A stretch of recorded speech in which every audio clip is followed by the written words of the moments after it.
Monza at 59 and Blytheville at 57 degrees to start off early tomorrow morning. Of course, the humidity levels have come down, tumbling down the last couple of days, and continue that trek as we head through the next say 48 hours or so. I think we get towards Thursday, we start to see some changes coming in our direction as muggier air begins to filter in here. But my friends, it's going to feel very comfortable. Low tonight, 64. Low tomorrow, 62. And it wouldn't be surprising if we get calm winds and clear skies across the board, that more than likely we'd have some lows that get down in even inside the city, okay, down closer to 60 degrees early Thursday morning. Upper 60s coming up on Friday, back to the low 70s, which is pretty typical for this time of the year. The average low is 72 degrees, and mid 70s back by next week as warmer air, muggier air begins to filter back in across the region. Of course, big ridge of high pressure to the west of us, to the south of us rather, starts to build back overhead. Here comes the temperatures coming back. Summer's vengeance coming back into the fall, middle 90s on Sunday, Monday, and Tuesday. Hey, we want you to stay up to date with the very latest anytime and everywhere on the Action News 5 First Alert Weather app. Here's a look at that 7-day forecast. We'll go 85 for today. Same thing on Wednesday. Upper 80s on Thursday. Lower 90s to return Friday, Saturday. Mid 90s coming up as we head into your early portions of next week. I'll tell you, I don't have the 10-day forecast up here, but I will tell you that it stays fairly quiet, and the heat does stay elevated next week. We'll show you that coming up here in a couple of minutes. You know, Patrick, we were talking about this at the golf tournament, FedEx St. Jude last week. Man, these temperatures would have been perfect for golfers. Too bad for them, right? It's wild because we kind of bookending the FedEx St. Jude Championship with a weekend before that felt very nice, and the weekend after that feeling pretty nice, or the week after that feeling fairly nice. But unfortunately, these are the cards that we were dealt. We'll take what we get, though, here. Of course, it's the reprieve from the highs in the upper 90s that we saw during the weekend, and, of course, the searing humidity that went along with it as well. Everybody's getting some drier air moving into the area. It feels pretty comfortable across all of the Mid-South. Yes, all right. Meteorologist Patrick Ellis giving us the good news to kick us off on a Tuesday morning. Patrick, thank you. No problem. All right, let's talk now about Action News 5's homepage, actionnews5.com. You got some of the stories that we are following for you at this Tuesday morning at this hour, 7 o'clock here. This was a talker today.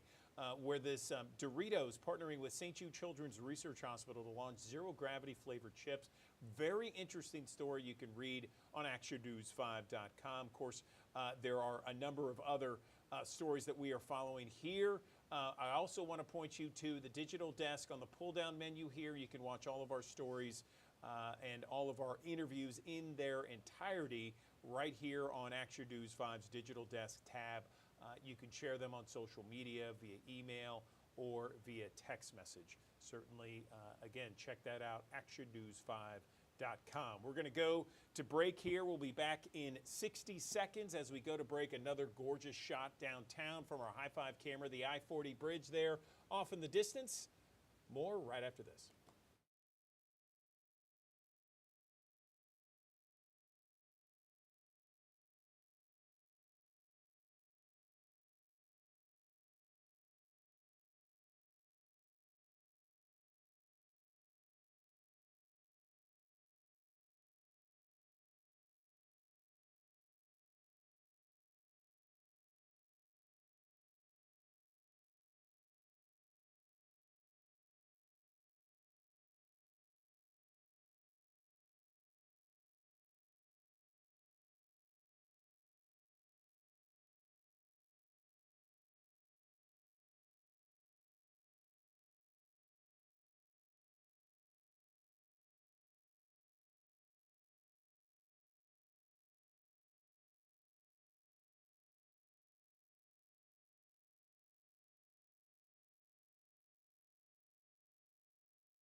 Hey, Andrew Douglas back here in the Action News 5 digital desk. The best food reporter in Memphis is one Jennifer Chandler. She is joining us on the Action News 5 digital desk.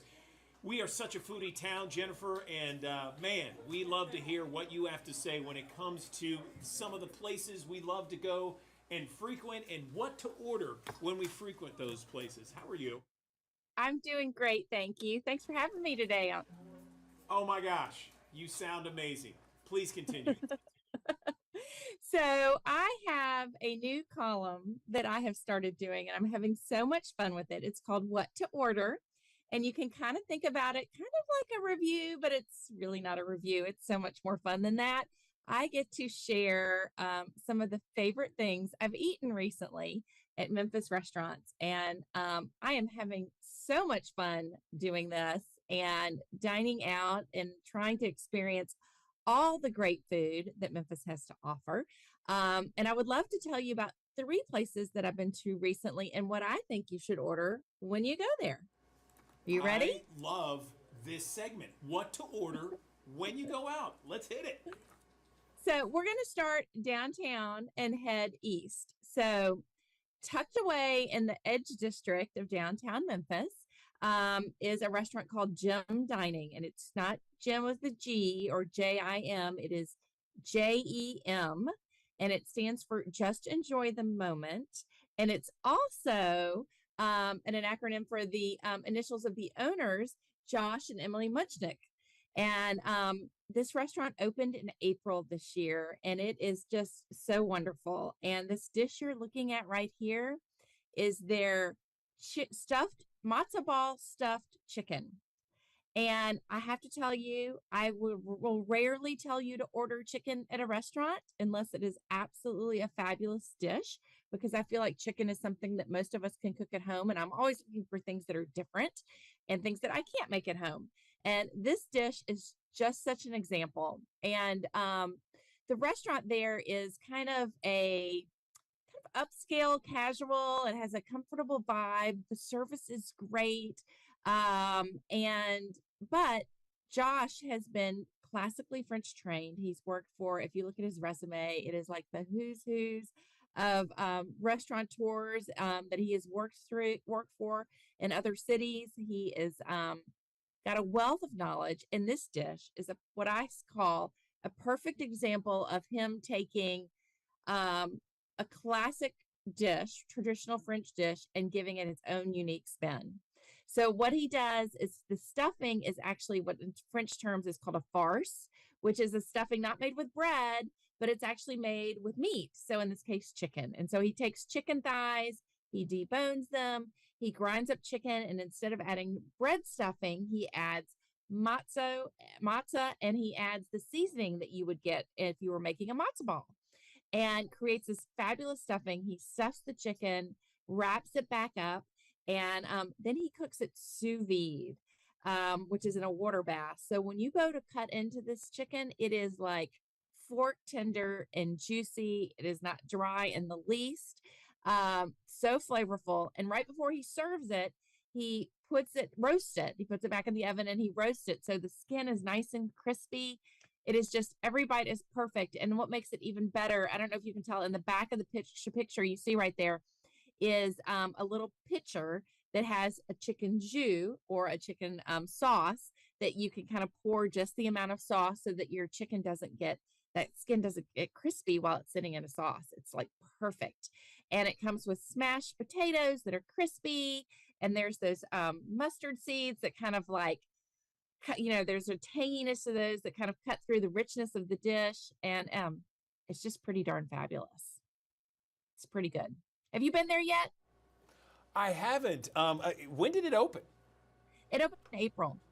Okay. So it's not been there very long at all. That picture's amazing. Yes. And I will also just give a few shout outs.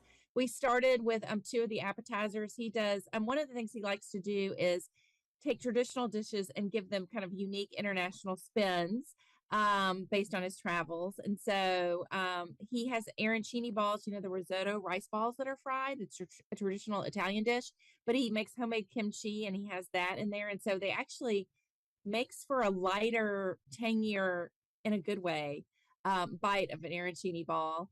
He's originally from Mobile, Alabama, so he has a Gulf shrimp and crab spinach dip starter on the menu, and it is so good. I wish he would sell it like as a take and bake item, so I could serve it at a party. Amazing. And save room for his dessert. Fabulous chocolate cake. Yum. Okay, so we're gonna move from downtown area to Midtown to the Brooks Museum. So Christina McCarter, that you see her in this picture, she is the founder of Feast and Graze. And so they have taken over the cafe in the Brooks, I guess for about a year, not quite a year now. And they traditionally just serve breakfast and lunch, or more like lunch. And they decided to, on Sundays for the month of August, to do a series called Toast and Jams. And what she does, she's known for her kind of open faced toast sandwiches. So that's what she's focused on the menu. And here's the interesting thing. There are no eggs on this brunch menu. There's everything else you would expect at a brunch. There's brunch cocktails. There is, hash. There is all the good stuff you would want, but there are no eggs. She said that she really wanted to focus on doing what she does best. And so my favorite thing that I had the day I went was, she calls it the Cristo-ish. And so it is her play on a Monte Cristo sandwich, but it's on a croissant, and it's got Black Forest ham, and it's got the cheese. And then she makes a spicy fig jam that is used as the condiment for it. And usually it's served with like a raspberry, Monte Cristo is served with a raspberry jam is what I've always seen it served with. But this spicy fig jam is so good. And she dusts it with powdered sugar, and it's just a fun little sandwich. And one of the things that they're doing during this, the jams, it's not just because she's making her homemade jams on some of these sandwiches, but they actually have a DJ in the rotunda of the museum that's playing. So there's music playing, and what you can do is you can go have brunch, and then you can go wander around the museum. And I think it's like the perfect way to spend a Sunday afternoon.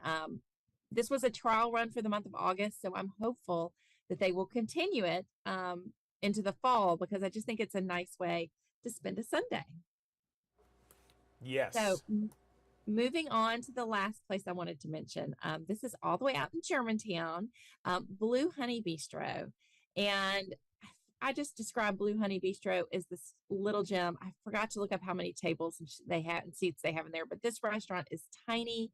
It is tucked away in a shopping center at Forest Hill Irene and Poplar. And it is just a gem of a restaurant. You can see in this picture, these are their owners, Drew and Courtney Bryan. They are the epitome of the quintessential host of a restaurant. They pay so much attention to detail. The restaurant is so welcoming, and the food will blow you away. So one of the things when you go there that you need to start with, and one of their signature items that never goes, their menu kind of changes regularly, is their mushroom toast. I think it's called Mushrooms and Toast is the official name of it. And it's a dish. This was such a cute story that Courtney was telling me that they had it at a restaurant on their travels like years and years ago when Drew was working for other restaurants. And she was like, "You need to put this on a menu." And he was like, "I'm only going to do it when I have my own place." And so he saved the dish. And now that he has his own place, it's been open for a couple of years. This has become their signature item that won't ever go away, because one tastes so good and it's such a popular fan favorite, but it means so much to the couple. But what he does is he takes mushrooms that are sourced locally from Bluff City Fungi and does a mixture, and they're sauteed, and they're served over a piece of ciabatta bread, and they're just perfectly seasoned. There is a runny egg in the middle. I mean, it is so, so good. And I like to, when I order it, because it's fairly large. So when I go, I like to share it for the table. I always ask for a steak knife, and I cut it into, 4 pieces, and we each have it as an appetizer with like a salad. And it's just a great way to start a meal there. But for the entrees, one of the things that I always say when you go there is just try the fish.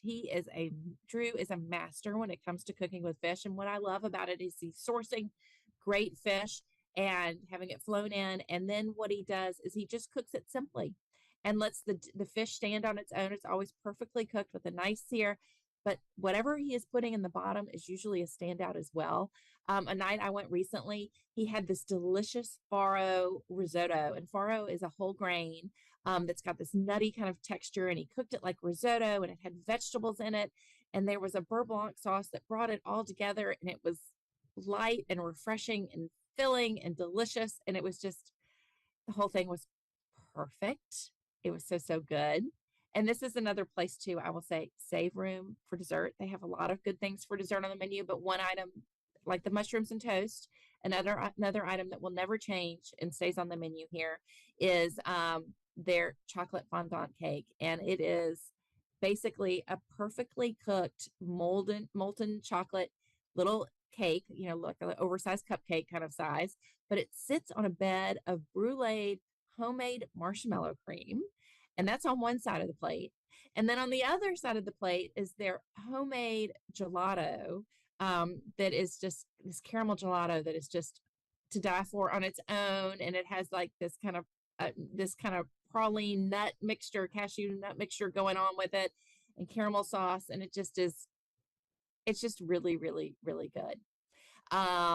Very, very delicious. And I think I just said it was caramel ice cream. It is vanilla ice cream with caramel sauce. Amazing. I've been there before. It's so unassuming too. I mean, it's in the middle of like a strip plaza right there, in the same one as Mellow Mushroom and some others. But Yep. wow, it just blows you away each and every time. That is, it's so small too. I thought they were expanding. Are they expanding? They were going to expand. They had closed for a large part of this year, with the intent on expanding. And I don't know really what happened there, but they ended up deciding to keep their original footprint.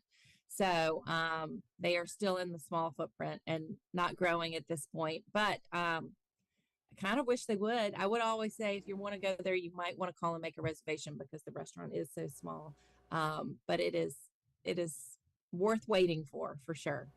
Yes, outstanding indeed. I love this, and I love the segment and what to order when you go eat out. It sounds fantastic. Jennifer, anything else before we let you go? I'll give you a little bit of food news that came out this week.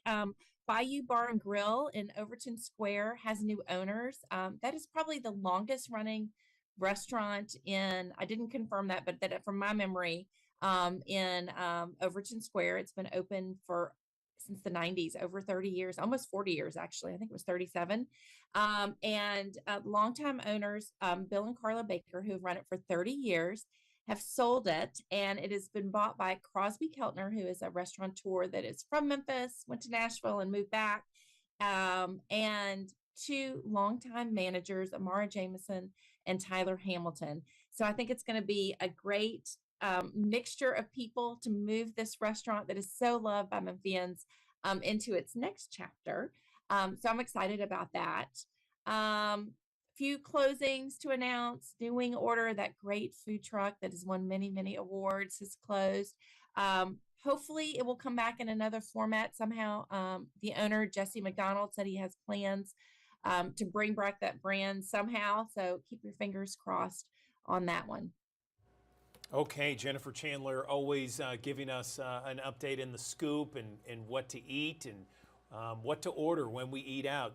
Jennifer, thank you so much. Always appreciate our conversations. Yes, thanks for having me. You got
Good morning. Welcome back to the Action News 5 Digital Desk. I'm Andrew Douglas. MATA has had a series of issues over the last several weeks and several months that we've reported on. One is a $60 million deficit. The second is the trolleys being suspended right now due to a number of mechanical issues. And now the latest issue has to deal with hundreds of layoffs. They're expected to speak about MATA, the Memphis Area Transit Authority, later today at a Memphis City Council meeting. Action News 5's Tavarius Wood has details on that. A lot of layoffs are coming. Some 200 jobs are expected to be cut.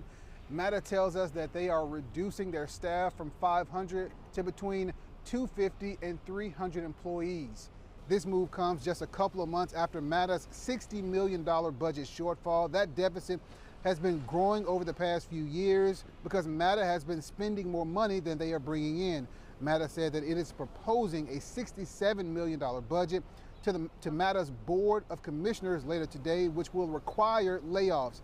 Meta confirms that 17 employees have been laid off as part of the trolley stand down. A spokesperson told Action News 5 that layoffs will be across the organization and it's essential they optimize their current level of service, and that all affected employees will be notified in the coming weeks and they will continue to keep them informed through this process. Remember, trolley services was suspended over the weekend and it's still unclear just to when trolley services will be reinstated. Once we learn more, we will keep you updated. In downtown Memphis, Tavarius Haywood, Action News 5. Hey, Andrew Doug, there is a critical shortage of blood right now. In fact, it is gotten to the point where the American Red Cross is calling this an emergency type situation because it is plummeted. The inventories have plummeted a lot this summer. Let's bring in someone to talk about the blood shortage and what we can do about it. I'm joined now by Dr. Baya Lansky. She is a Division Chief Medical Officer with the American Red Cross. Dr. Lasky, good morning to you. Tell us about the blood shortage and the serious effect that it has.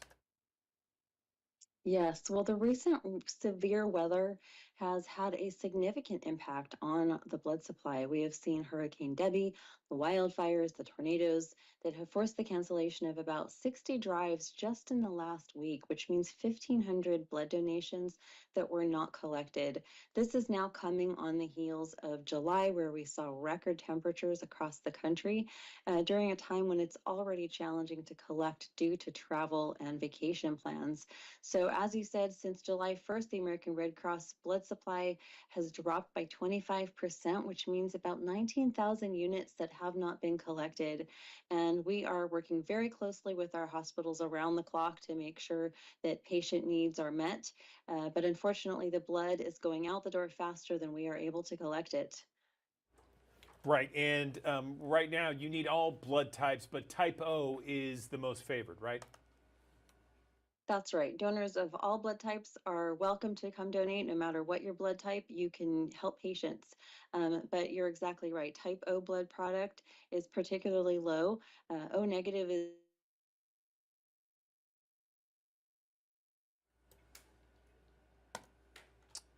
patients of any blood type and are particularly critical for emergencies. And so distributions of these most high demand, most needed blood types have been reduced to hospitals in recent months. And then also platelets of all blood types are in constant need as well.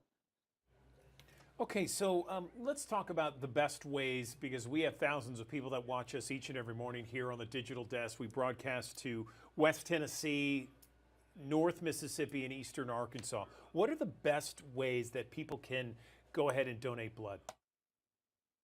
Yes, well, you can find us at redcrossblood.org, call us at 1-800-RED Cross, or find us on the Red Cross Blood Donor app.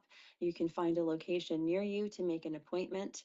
And we are encouraging everyone, if you have never donated before, it is easy and it's a short amount of time that of your day that you can save a life and touch someone else's survival. As a thank you, we are offering a $20 Amazon gift card to anyone who comes in during the month of August. And I would just encourage people, patients depend on hospitals, hospitals depend on us, and we depend on you to help support them. So please, as you go about your summer, please remember the people who are in the hospital who need transfusions today, tomorrow, next week. We really need people to come out and donate.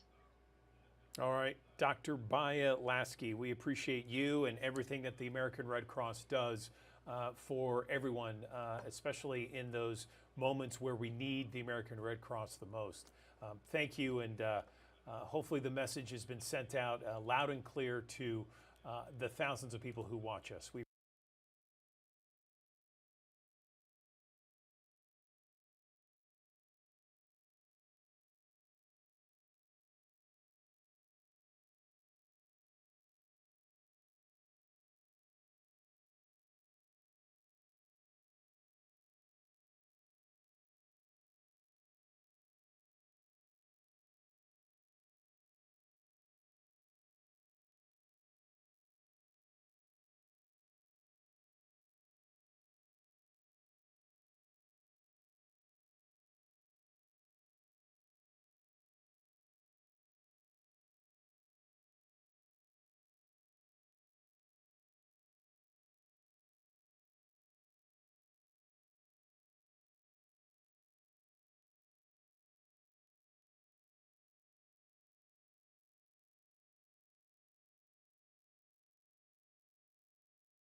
Good morning. Welcome back to the Action News 5 Digital Desk. I'm Andrew Douglas. 80% of the world's oceans remain unexplored, and OceanX is a non-profit organization trying to uncover the secrets of leveraging the Ocean Explorer, which is billing itself as the most technically advanced exploration, scientific, and media production vessel ever built. And I want to learn more about this vessel because it sounds fascinating. There's a 6-part series that's been done on or with this vessel. I'm joined right now by Maddie Rodriguez from OceanX and Eric Stackpole, ocean technology innovator. They're here to talk about the vessel and reveal some of the latest adventures and scientific breakthroughs. Good morning to you both. Let's begin and talk a little bit first off about the Ocean Explorer, what it is, and what you guys have been doing over the last several months. Good morning. Good morning. Yeah, no, it's so great to be here. Thanks for having us. So I'm currently on board Ocean Explorer, actually, at the moment, coming to you live from Indonesia across the world. And Ocean Explorer truly is the most advanced research and media platform ever built. We combine cutting edge technology to explore the most remote parts of this planet, the deep ocean, with captivating and compelling media, Hollywood production caliber media capabilities to not only do the science, conduct the research, make the discoveries, explore the oceans, but bring all of that discovery and exploration and research back to the world through compelling and captivating media. That sounds amazing. I love it. I'm fascinated by it. And I'll just leave these questions up to you guys, and then you guys kind of figure out who should answer it best. But I understand you guys have been doing a lot of explorations and a lot of discoveries. Can you tell us a little bit about some of the more recent expeditions, what you've discovered that would be fascinating to our audience here?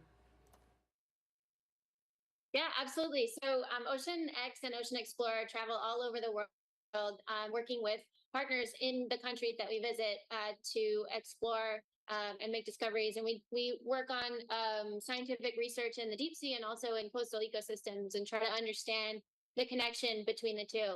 Probably one of the most exciting projects we did in recent memory on board was actually the 6-part docuseries Ocean Explorer. So those were real expeditions that we actually undertook on board the ship. And Eric, maybe you can say a little bit about those and the excitement around those. Yeah, sure. I was an honor to be a part of this. I'm one of the 4 explorers on this show, and I'm not an actor. I'm just a nerd. Honestly, I come from Silicon Valley, and I built my career on designing tech gadgets that are used to explore the deep. So when they gave me the call, hey, James Cameron's producing this show about exploration. They want to feature not just the natural history, but also show the people who are part of how exploration is done. I couldn't say no. We took the ship from the Caribbean up through the Azores, all the way into the Arctic. We got within 500 miles of the North Pole. And we filmed all these different things along the way. Each episode is going to be showing a new mission, a new thing that we were doing with scientists to try to uncover the unknown. And I'm so excited for it to be finally airing after years of production. It's going to be coming out this Sunday and then Monday on Disney Plus. Okay, so Disney Plus. Okay, I got it. Yeah. So I mentioned on the top that 80% of the ocean remains unknown. And I know that there's always a curiosity out there as explorers to just kind of figure out what is in that 80%, what we can gain from all of that. How does Ocean Explorer contribute to that mission? Absolutely. I mean, that is the core of our mission, to discover the world's oceans and bring that discovery back to the world. So 80% of the world's ocean remains unexplored. And actually, we know less about our own planet than we do about the surface of the moon, for example. So this place that we live and this ocean that really sustains all life on Earth, we know very little about. And so on Ocean Explorer, we have technology that can take us to the deepest parts of the ocean, remotely operated robots that can go to almost 20,000 feet, dive and take video and collect samples to characterize environments, but also combining that with human occupied submersibles to bring humans down into the environments to see the animals in their natural habitat, to avoid damaging animals by bringing them up to the surface, using other types of sampling methods to really get in there and see what's going on. It's so important because the ocean is what sustains us, and it is our very livelihood. 50% of the air that we breathe, we can thank the ocean for. And to know such little information about something so critical is something that we're trying to change. And through the media element of this, it's the only way. I mean, scientific discovery is great, and I'm a scientist, and we write papers, but they only go so far if you don't actually tell the public, tell the general public, audiences across the globe what's actually going on. So yeah, and hopefully they'll care and be inspired as well. You guys have been working on this for months and months and months, and finally it's going to air here in a 6-part series. I don't want you to give away the farm, but can you tell me maybe some of the biggest surprises to each one of you? Maybe the biggest surprise that you had during this whole process? Sure. Yeah.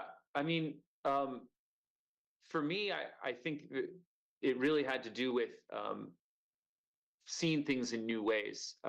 We in the Caribbean, we're looking at humpback whales, and I liken it kind of like, you hear that there's this creature called a dog, and it has 4 legs, and it does this thing called barking. But then when you meet a dog, you realize there's so much more there, right? And these animals that are in the ocean are the same way. We hear about them and read about them, and that's kind of what most of us know. But when you go out and actually spend time interacting with them, you realize there's so much more than what meets the eye, at least at the beginning. And I hope that by watching this series, people are going to be able to connect with this majority of our planet that we've never seen before. It definitely changed the way I think of what it means to be a living creature on planet Earth. Maddie, can you weigh in on what the most surprising element was to you? Absolutely.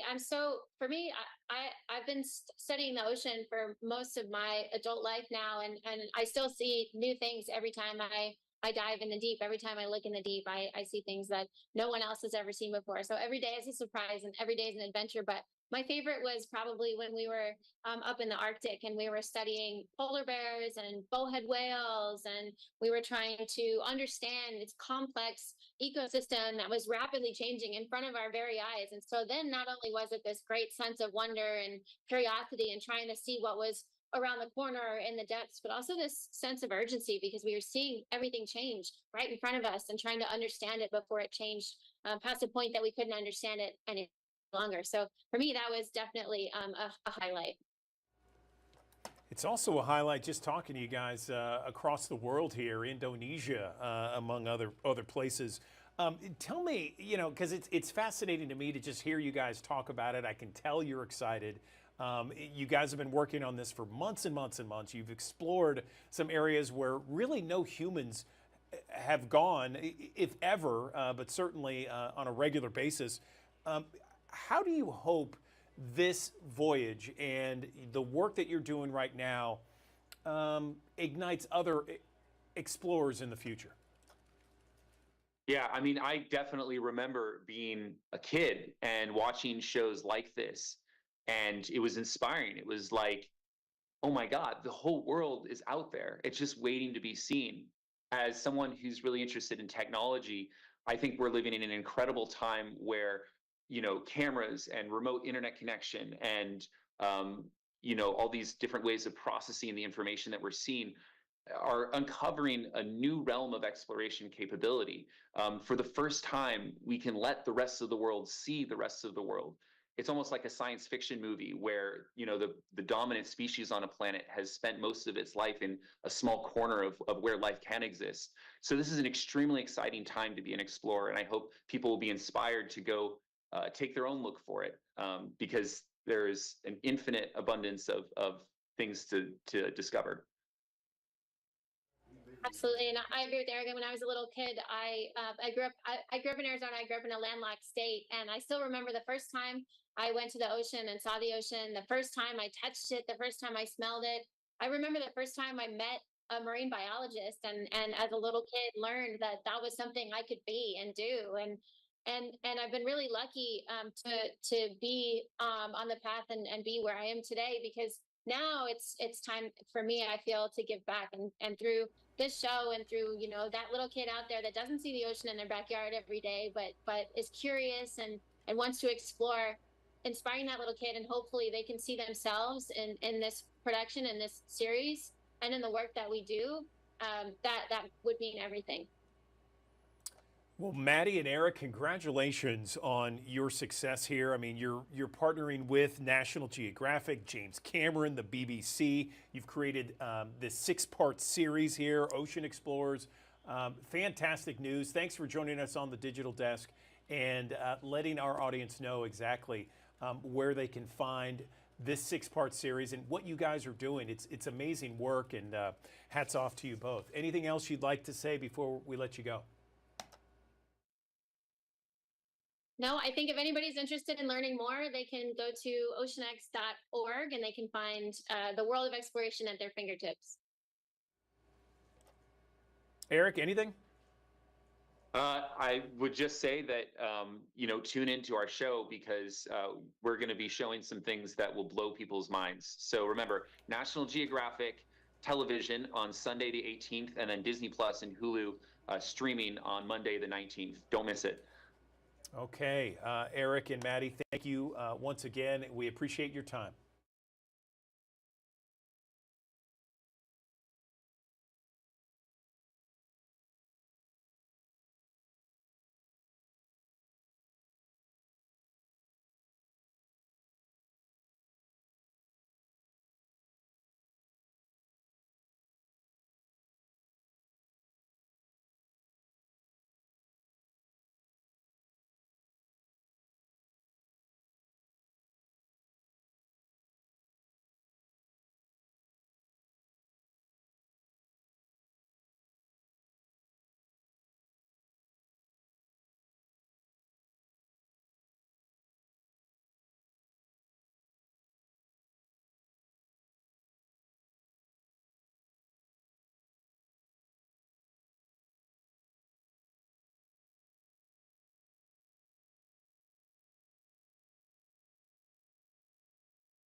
Andrew Douglas, approximately 2 million Americans live with moderate to severe plaque psoriasis. It's a condition that causes dry, itchy, scaly patches to form across the skin.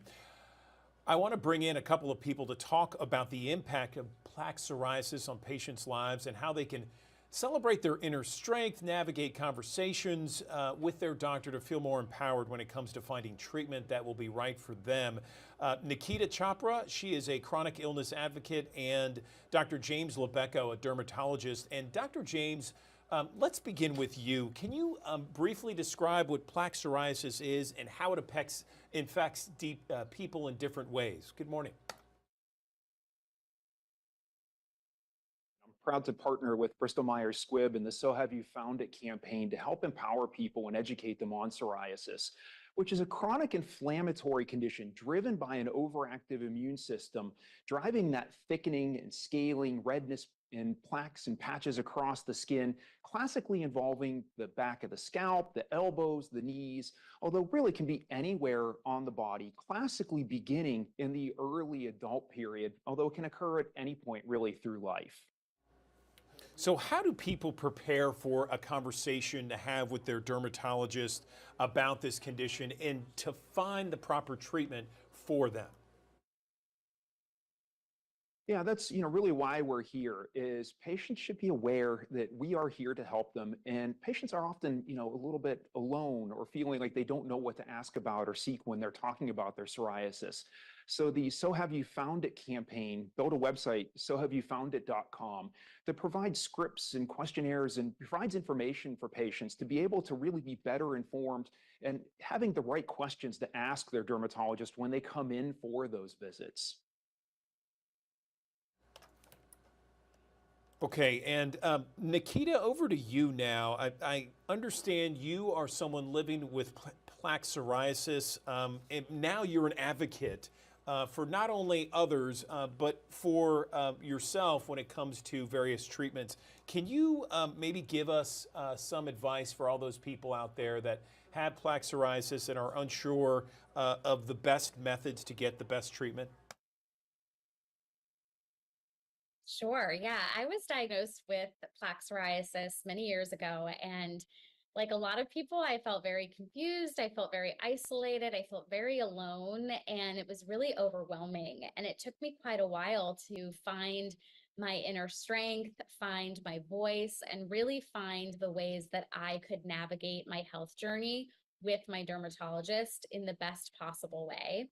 So I've been so excited to partner with Bristol Myers Squibb with the So Have You Found It campaign because when you go to sohaveyoufoundit.com, you'll see that there are scripts for you where you can go to the doctor and actually use some of those scripts to have you have that sense of empowerment. There's videos with people like Mindy Kaling and Ted Danson, as well as real patients that are helping to understand what it's like to really live with plaque psoriasis so that people don't have to feel so alone like many have throughout their journey. Nikita, where do people get it wrong when they think of plaque psoriasis and just what it is and the treatments? Yeah, well, I think a lot of times, people don't always know that there are so many things that come up for someone with plaque psoriasis that are in part of your social experiences. I know when I was first diagnosed, I felt really embarrassed. I felt really self-conscious. So it is about finding that right provider, that dermatologist or specialist that's going to work with you, that really understands you, that really believes in the things that you're telling them. And you can go to sohaveyoufoundit.com, as I said, and see how you can really speak to that person to make sure you're working with the right person for you. And I think that sometimes people get it wrong by just not understanding that emotional aspect to navigating a disease like plaque psoriasis. Dr. James Lebecka, over to you. What kind of treatments are available for people that have been diagnosed? Well, psoriasis has really gone through an evolution of therapy in the last 20 years or so, from light therapies and creams that people apply to areas to, injectable medications like biologics and once daily oral pills like Sotyktu or deucravacitinib, which can be used to treat their chronic plaque psoriasis. And it's worth that discussion to discuss with the patient and the doctor, the benefits of that therapy, as long as any risks to go along with it, like coughs or cold, upper respiratory tract infection, or acne-like eruptions that can occur on the skin with that. Okay, before we let you guys go, Nikita, can you give us a place online where people can learn a lot more about not only plaque psoriasis and various treatments available, but also about your campaign? So, have you found it? Absolutely. They can visit sohaveyoufoundit.com to learn more. Okay, thank you both for joining us on the Digital Desk. We appreciate it. We have thousands of people that watch, and so I know that the information that you guys told us is very helpful to so many. Thank you.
Good morning. Welcome back to the Action News 5 Digital Desk. I'm Andrew Douglas. I want to talk about Wounded Warrior Project right now. They partner with organizations all across the country to expand reach and enhance programs, improve advocacy efforts for post 9/11 injured veterans and their families. And in return, the organization provides companies with a way to support their communities, involve employees, make an impact in the lives of the wounded, the ill, and the injured veterans. I want to talk more about what they do and how important these nonprofit business relationships are. I'm joined now, I believe it's Bree Katzer-Todd, VP of Business Development for Wounded Warrior Project, and Brian Tucker with CSX. Thank you both for joining us.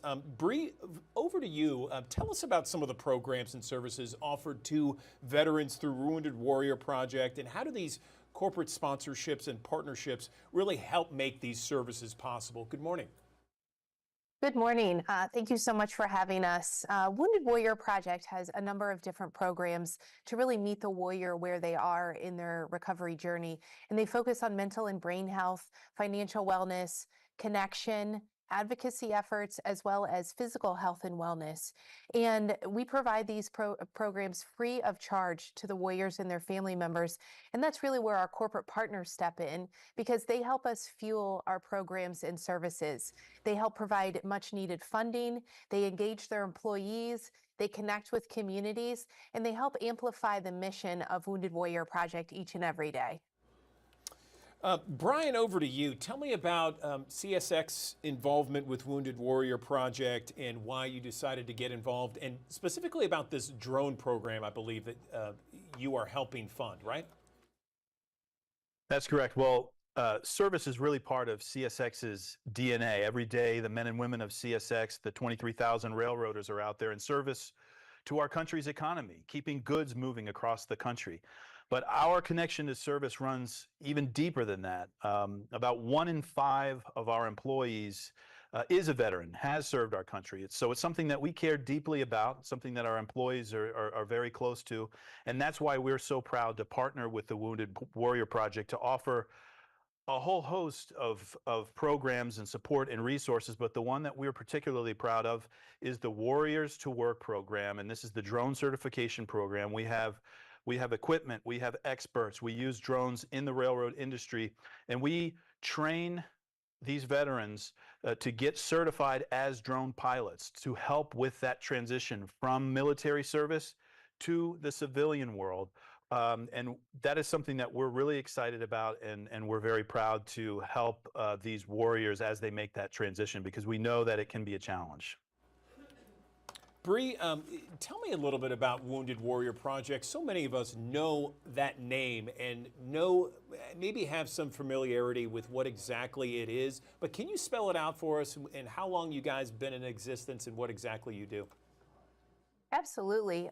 So Wounded Warrior Project, we've been around for 20 years, and we started as a very small organization, and now we're a national organization with a local impact. So we serve warriors and family members in their community, and we provide a number of different programs. As I mentioned, they are free to the warriors and their families, and those programs are still in need. We have 71 warriors signing up every single day for our programs and services. And we're able to deliver them because of companies, because of individuals that have raised their hand. And so we're continuing to provide the necessary programs and services to warriors each and every day.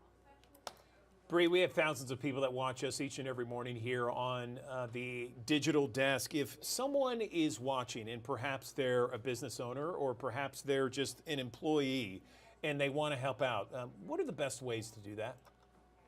Well, I would welcome anyone to go to woundedwarriorproject.org, and there you will find a number of different ways to get involved, whether you're a company, an individual, as you mentioned, an employee, and you want to take this back to your company.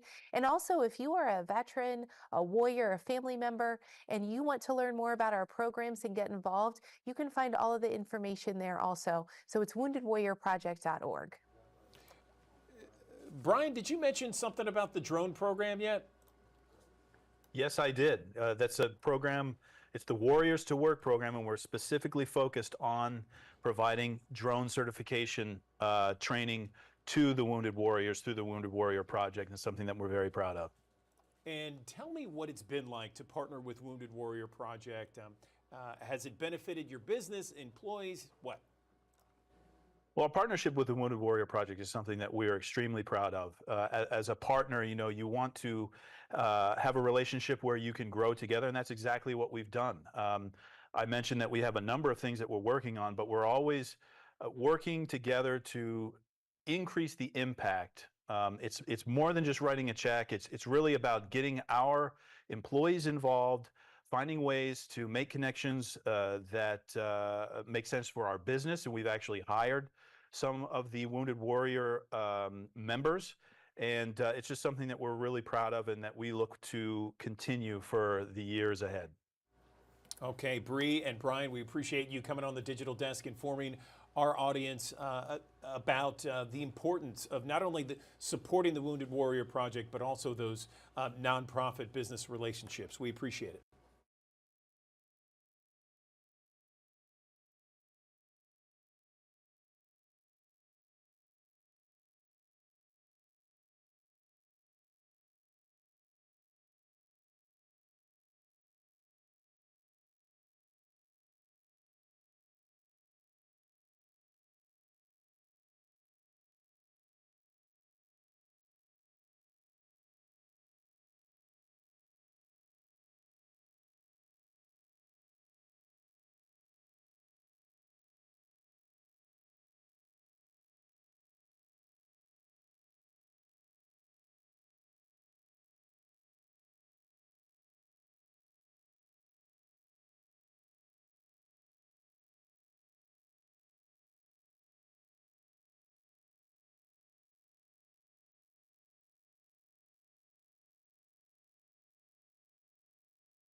Good morning. Welcome back to the Action News 5 Digital Desk. I'm Andrew Douglas. There's a new children's book that's being released to help families affected by metastatic breast cancer. It's called The Adventure Jar, a story of magic for families living with metastatic breast cancer. It's intended for children ages 3 to 8 years old.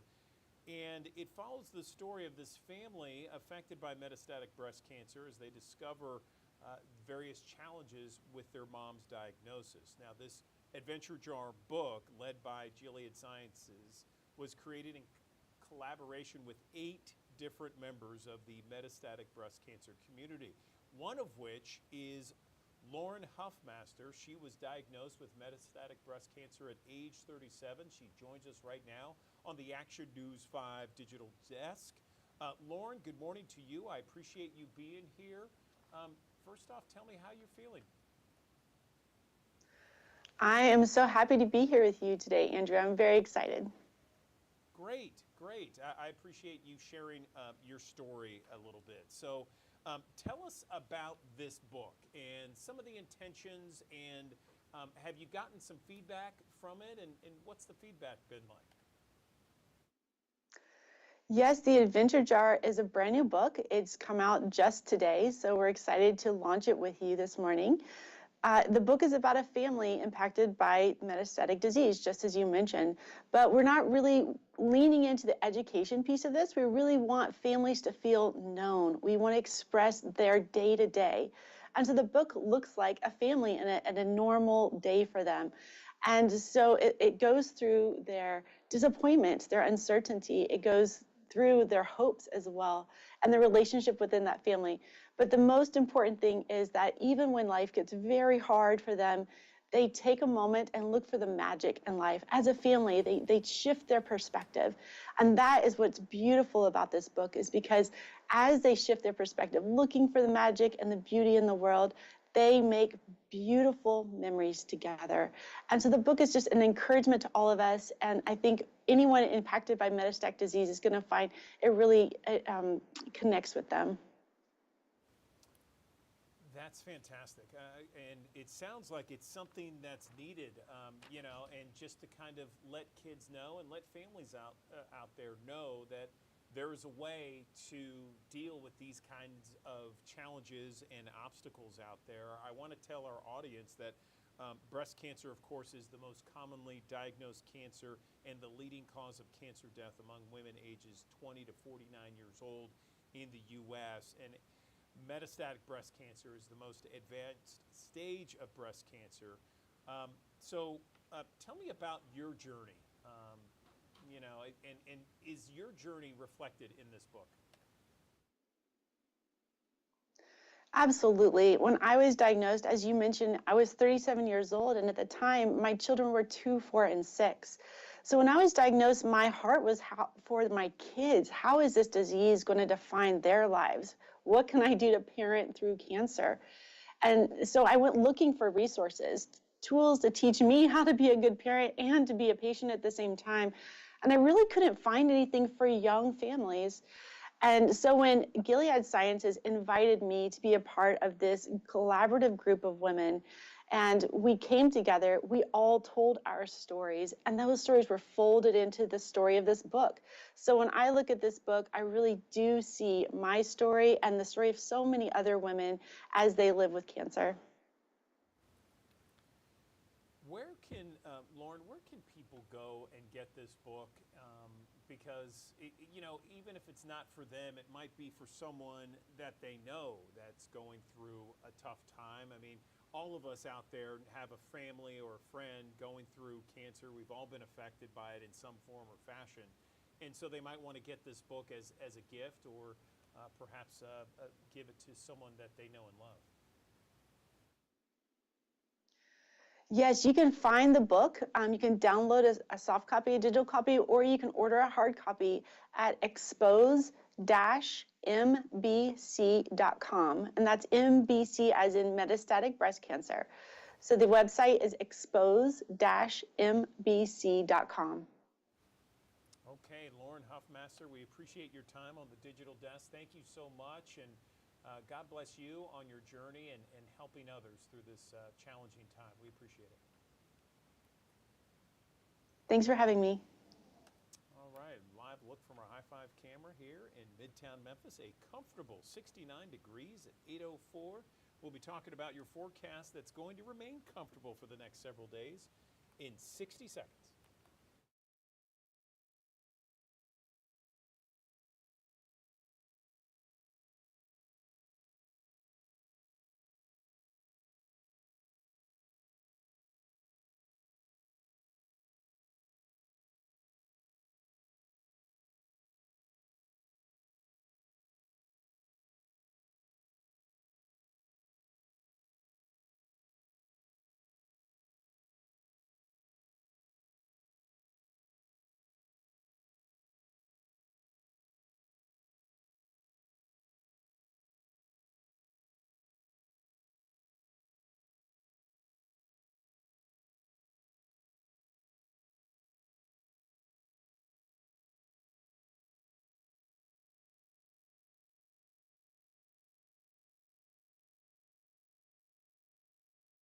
Thanks for joining us here on the Action News 5 Digital Desk here on a Tuesday.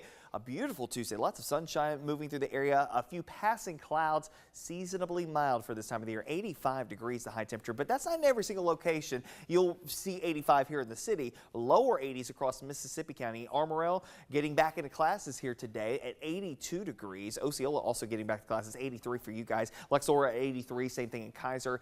And we'll go 81 in Leachville. Compare that to Coahoma County, where highs will get in the upper 80s today, but at least the humidity levels not nearly as high as where they have been in recent days. Clarksdale at 87, same thing, Friars Point, Lula, and Jonestown. Tonight, 64 the overnight low temperature, but a few passing clouds. Very comfortable here in the city, but again, in the outlying areas, likely in the upper 50s. And I would say that even inside Shelby County, we're talking 64 at the airport.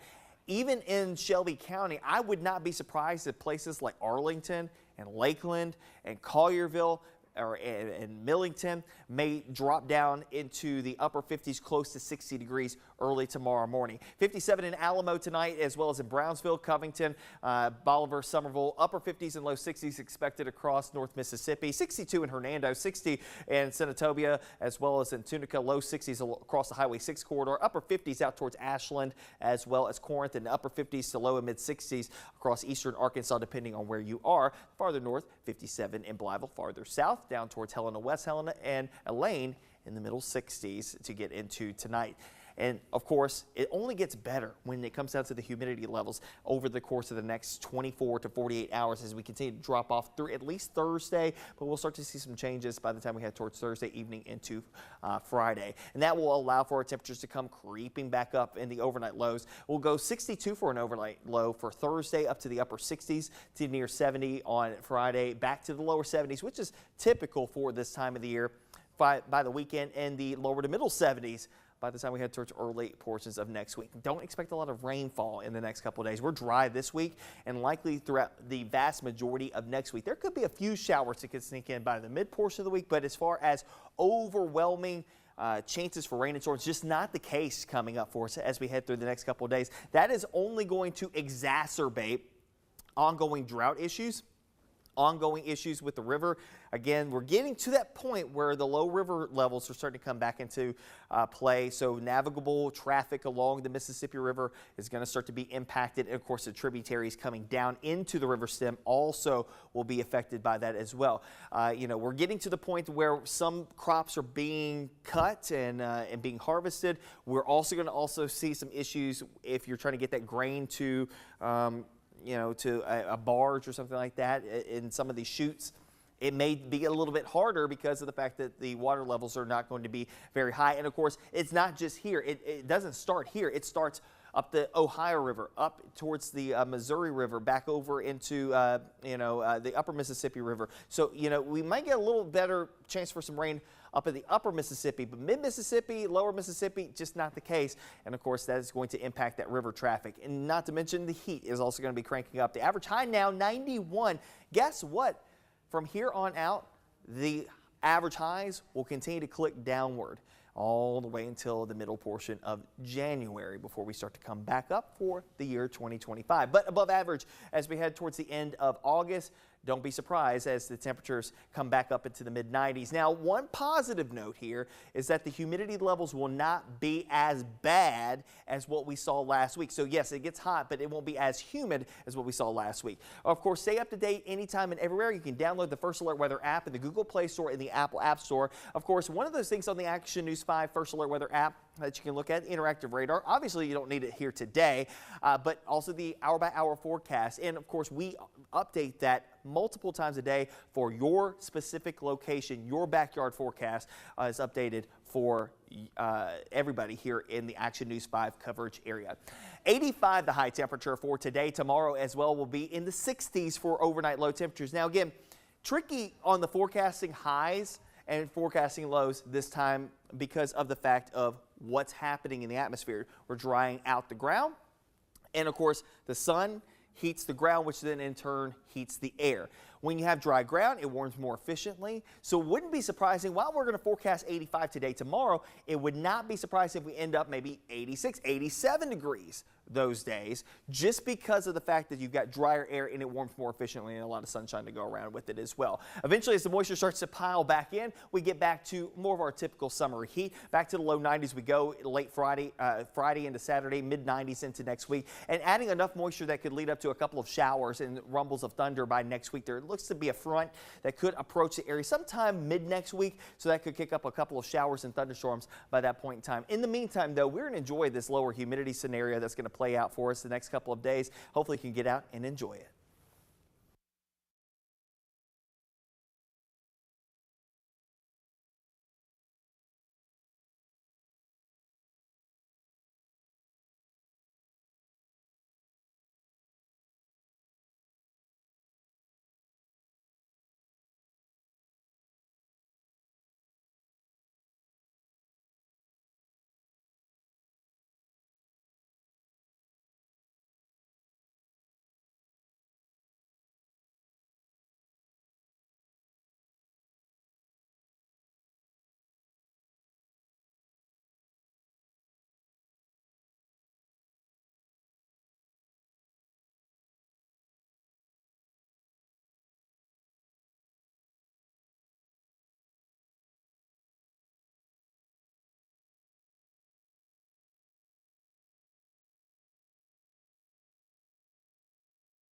Digital Desk. I'm Andrew Douglas. Have you thought about having a will? Perhaps you already have one. Well, so many people wait.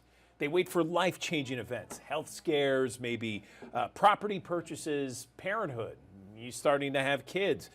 They wait for those moments in order to consider having a will, but it's so important to have because that's really allowing you to ensure your final wishes are honored.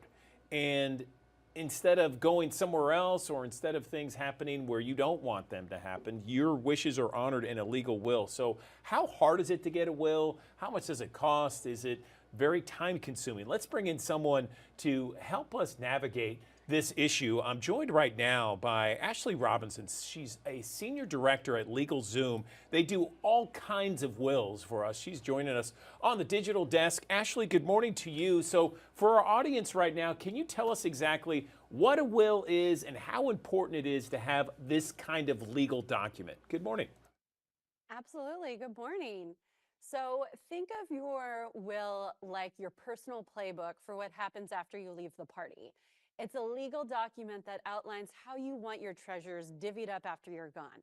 That could be your bank accounts, your real estate, your favorite guitar, even your beloved pets.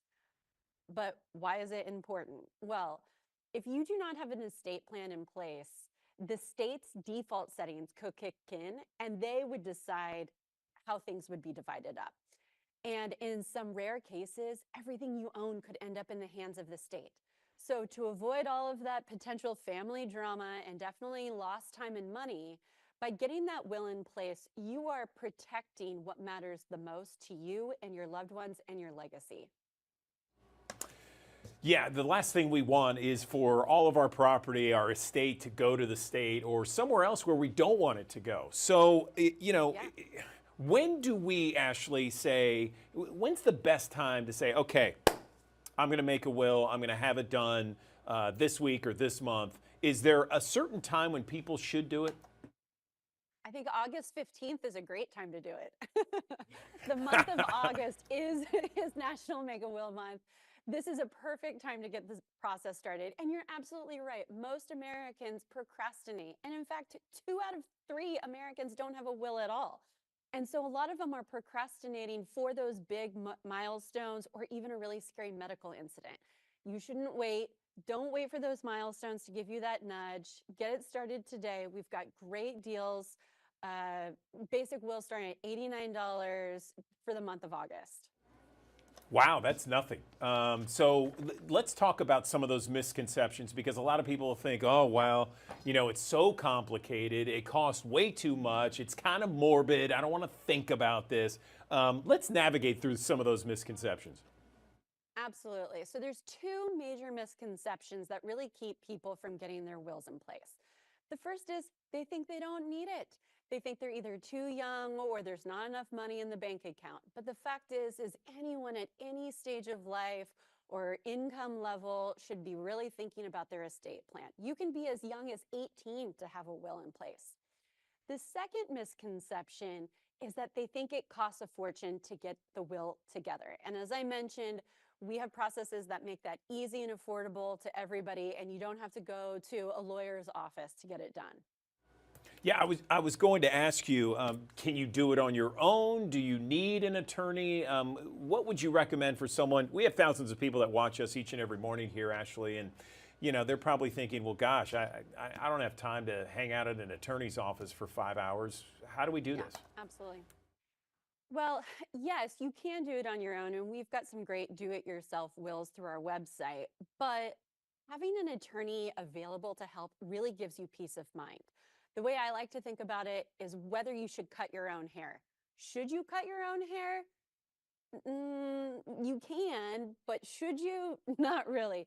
Looking to an expert to help you through that process will really give you that peace of mind. And particularly for a will, they'll make sure the paperwork is filled out properly so it will be rock solid to hold up in court. We have a great network of attorneys that can help customers across all 50 states. Unlimited revisions, advice, and as we said, no trips to a lawyer's office required. Where do people make their biggest mistakes when it comes to a will? I know some people out there, they might think, well, I'll just put it down, to anyone who reads this, this is my last will and testament. I mean, is that one of the mistakes they do? What are some other mistakes? I mean, I think the biggest mistake is not having a will, right? As we talked about, it's so important to have, if you want to keep your legacy intact, if you want to make sure your loved ones are taken care of after you're gone, having a will really is the ultimate way to protect what matters most. Okay, so we've talked about a number of different things here. If someone's watching and they want maybe 3 basic headlines of what to do, just some bullet points, where would they start? Well, the best place to start really is LegalZoom.com. We've got great deals this month through the month of August, National Make a Will Month, where you can start the process really early on. But if someone is trying to determine, is a will or a trust the right thing for me, talking to an attorney and figuring out what's best for your scenario and what the legacy is that you want to leave behind, that's really the way to do it. So anyone can go to LegalZoom.com to find out more. Okay, Ashley Robinson, thank you for spelling this out for us. Really made it easy to understand. We appreciate it. Thank you so much. I appreciate it. Okay, another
We love everything Memphis Botanic Garden. It is such a gem in Memphis and the Mid-South, and they have an event for everybody going back to school. I'm joined now by Natalie Brashear. She is joining us from Memphis Botanic Garden, and we all love the big backyard, especially all those kiddos out there. And tell me, you have a bash coming up, right? Tell me about it. Good morning. Thank you. We do. I'm so excited to be here to talk about our upcoming event, the Back to School Backyard Bash, which will be hosted by the Education Department here at the Botanic Garden within the wonderful My Big Backyard. It is to celebrate a wonderful 15 years of our children's garden being a vital part of the wider garden. It was founded in 2019 and is still going strong, providing a wonderful outlet of nature for Memphis families. So the Bash is here to celebrate not only back to school and back to learning, but 15 years of My Big Backyard as well. Gotcha. Yeah, 2009. It's been around, August of 2009. So for someone that, and some of those kids out there, perhaps some families that have never been to My Big Backyard, explain it for us and tell us about this Back to School Bash.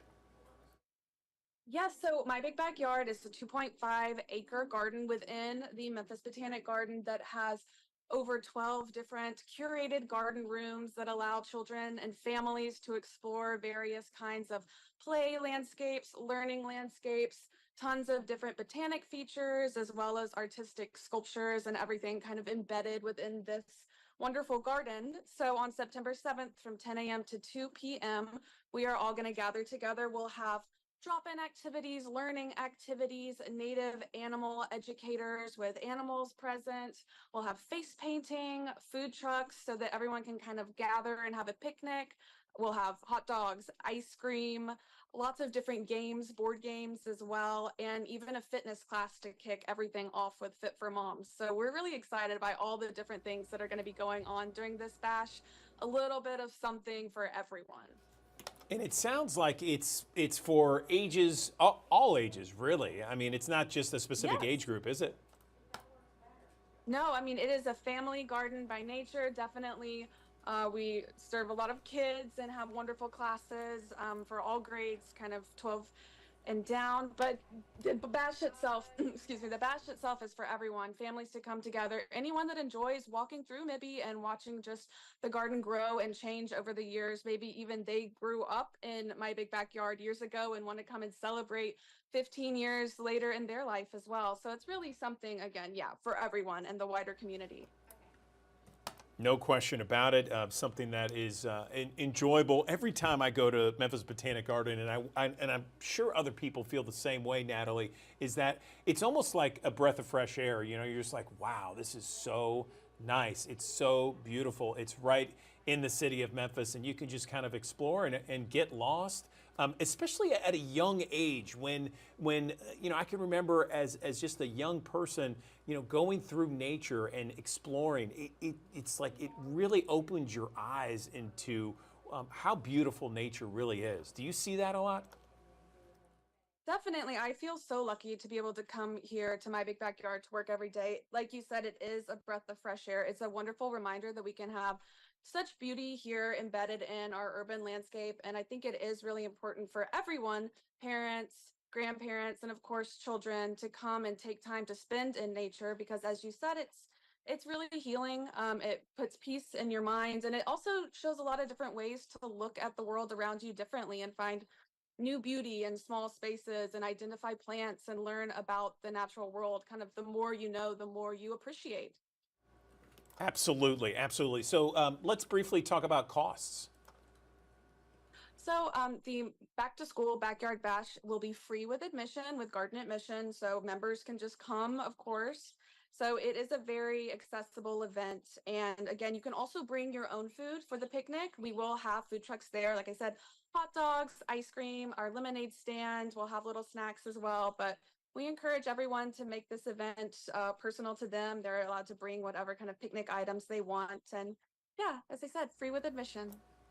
Okay, and for those who aren't members, Natalie, it's my understanding $7 for ages 2 to 12, 10 for seniors, 12 for adults. Is that right? That is correct. Okay, all right. Anything else you want to mention before we let you go? Just keep an eye out for upcoming events at the garden. We have our fall plant sale, which is always a wonderful event coming up as well. Lots of great things as we transition from summer to fall. But yeah, we really hope to see you on Saturday, September 7th at the Backyard Bash. Thank you so much for letting me talk about it today. Absolutely, Natalie. And I know when I talked to Gina last, she was telling me about all the different fall activities that you guys have planned. Yes. If someone's watching us right now and they want to learn more about Memphis Botanic Garden, can you give us the website one more time? Definitely, you can go to www.membg.org and find our events calendar to see a full layout of the upcoming events we have this fall. As you said, we do have a lot of wonderful campfire and harvest-based events. It's hard to believe that fall is around the corner, but yes, definitely lots to come up and keep an eye out for. And also at Memphis Botanic on Instagram has a lot of great updates as well. Awesome. Natalie Brashear, we really appreciate your time on the digital desk. Thank you.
Thanks for joining us here on the Action News 5 digital desk here on a Tuesday. a beautiful Tuesday. Lots of sunshine moving through the area. A few passing clouds, seasonably mild for this time of the year. 85 degrees the high temperature, but that's not in every single location. You'll see 85 here in the city. Lower 80s across Mississippi County. Armorel getting back into classes here today at 82 degrees. Osceola also getting back to classes, 83 for you guys. Luxor at 83, same thing in Kaiser, and we'll go 81 in Leachville. Compare that to Coahoma County, where highs will get in the upper 80s today, but at least the humidity levels not nearly as high as where they have been in recent days. Clarksdale at 87, same thing, Friars Point, Lula, and Jonestown. Tonight, 64 the overnight low temperature, but a few passing clouds. Very comfortable here in the city, but again, in the outlying areas, likely in the upper 50s. And I would say that even inside Shelby County, we're talking 64 at the airport. Even in Shelby County, I would not be surprised if places like Arlington and Lakeland and Collierville and Millington may drop down into the upper 50s, close to 60 degrees early tomorrow morning. 57 in Alamo tonight, as well as in Brownsville, Covington, Bolivar, Somerville. Upper 50s and low 60s expected across North Mississippi. 62 in Hernando, 60 in Senatobia, as well as in Tunica. Low 60s across the Highway 6 corridor. Upper 50s out towards Ashland, as well as Corinth, and upper 50s to low and mid 60s across eastern Arkansas, depending on where you are. Farther north, 57 in Blytheville. Farther south, down towards Helena, West Helena, and Elaine in the middle 60s to get into tonight. And of course, it only gets better when it comes down to the humidity levels over the course of the next 24 to 48 hours as we continue to drop off through at least Thursday, but we'll start to see some changes by the time we head towards Thursday evening into Friday. And that will allow for our temperatures to come creeping back up in the overnight lows. We'll go 62 for an overnight low for Thursday, up to the upper 60s to near 70 on Friday, back to the lower 70s, which is typical for this time of the year by the weekend, and the lower to middle 70s by the time we head towards early portions of next week. Don't expect a lot of rainfall in the next couple of days. We're dry this week and likely throughout the vast majority of next week. There could be a few showers that could sneak in by the mid portion of the week, but as far as overwhelming chances for rain and storms, just not the case coming up for us as we head through the next couple of days. That is only going to exacerbate ongoing drought issues, ongoing issues with the river. Again, we're getting to that point where the low river levels are starting to come back into play. So navigable traffic along the Mississippi River is going to start to be impacted. And of course, the tributaries coming down into the river stem also will be affected by that as well. We're getting to the point where some crops are being cut and being harvested. We're also going to see some issues if you're trying to get that grain to to a barge or something like that in some of these chutes. It may be a little bit harder because of the fact that the water levels are not going to be very high. And of course, it's not just here. It doesn't start here. It starts up the Ohio River, up towards the Missouri River, back over into, the upper Mississippi River. So, we might get a little better chance for some rain up in the upper Mississippi, but mid-Mississippi, lower Mississippi, just not the case. And of course, that is going to impact that river traffic. And not to mention the heat is also going to be cranking up. The average high now, 91. Guess what? From here on out, the average highs will continue to click downward all the way until the middle portion of January before we start to come back up for the year 2025. But above average as we head towards the end of August.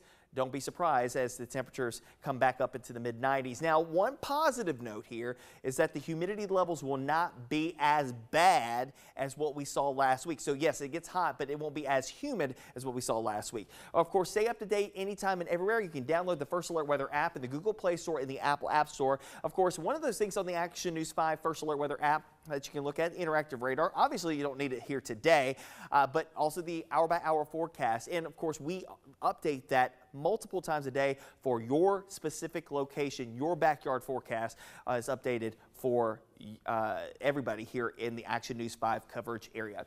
85 the high temperature for today. Tomorrow as well will be in the 60s for overnight low temperatures. Now again, tricky on the forecasting highs and forecasting lows this time because of the fact of what's happening in the atmosphere. We're drying out the ground, and of course the sun heats the ground, which then in turn heats the air. When you have dry ground, it warms more efficiently. So it wouldn't be surprising, while we're going to forecast 85 today, tomorrow, it would not be surprising if we end up maybe 86, 87 degrees those days, just because of the fact that you've got drier air and it warms more efficiently and a lot of sunshine to go around with it as well. Eventually, as the moisture starts to pile back in, we get back to more of our typical summer heat. Back to the low 90s we go late Friday into Saturday, mid 90s into next week, and adding enough moisture that could lead up to a couple of showers and rumbles of thunder by next week. There looks to be a front that could approach the area sometime mid next week, so that could kick up a couple of showers and thunderstorms by that point in time. In the meantime, though, we're going to enjoy this lower humidity scenario that's going to play out for us the next couple of days. Hopefully you can get out and enjoy it.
News 5 Digital Desk. I'm Andrew Douglas. There is a new study that reveals that many patients are still paying out of pocket to prepare for a colonoscopy. In other words, they are paying for that medication, if you will, that extremely powerful laxative in order to prep your body for a colonoscopy.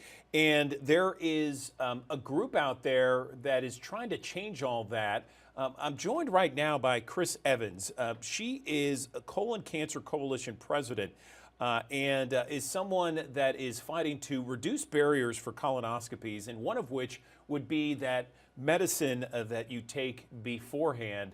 Chris, good morning to you. Tell me exactly what you and others are fighting for. Good morning.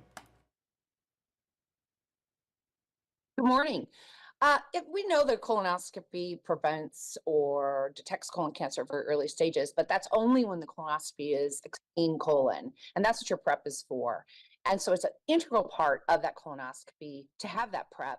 And most patients don't know they have choices in prep. There are so many out there on the market, and that some are readily uncovered by insurance, and some of them are not covered at all by insurance. So this is what we're trying to get the message out there. Why would some be covered by insurance and not others? Is it just because it's too expensive? Well, all of them are supposed to be, except for the over-the-counter, which is very commonly prescribed. So that's kind of our point, is that every patient can tolerate a different kind of prep. There's 4-liter preps, there's 2-liter preps, there's pill form. There's all kinds of choices, and depending on your situation as a patient, you're going to like and tolerate one of those better than the other. So that's what we want to get out there, is for people to talk to their doctors and really find out which one's the best, and it all should be covered by insurance. Yeah, I have to say I had one recently, and the preparation for it, I remember I did have to pay, but it was like a copay. That insurance did pay for a portion of that laxative or whatever it was that cleans you out.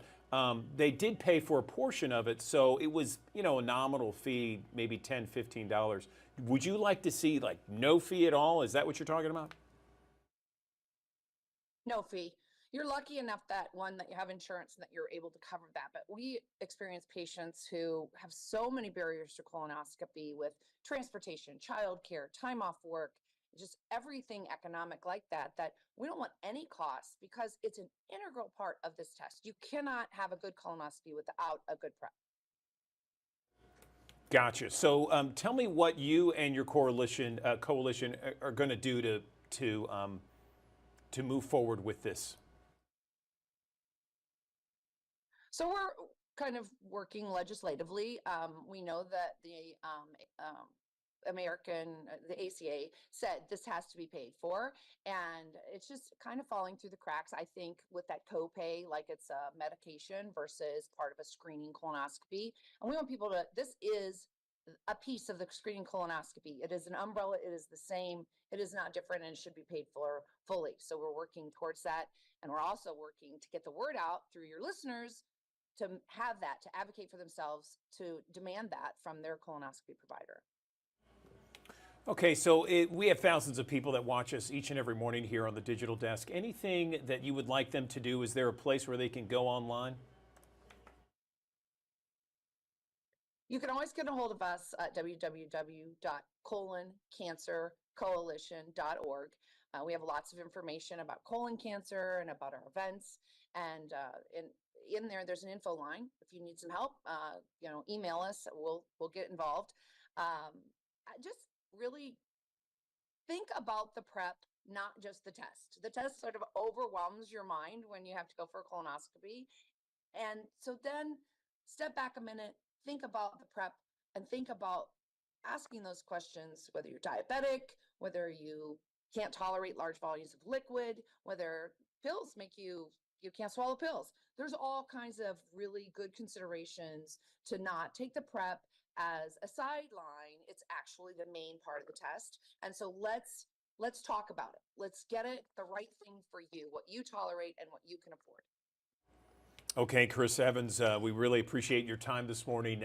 Thank you very much for the info, the knowledge, and good luck with your coalition's push to make it all paid for by insurance. Thank you.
Good morning. Welcome back to the Action News 5 Digital Desk. I'm Andrew Douglas. There has been some new research that has recently been documented with the Alzheimer's Association.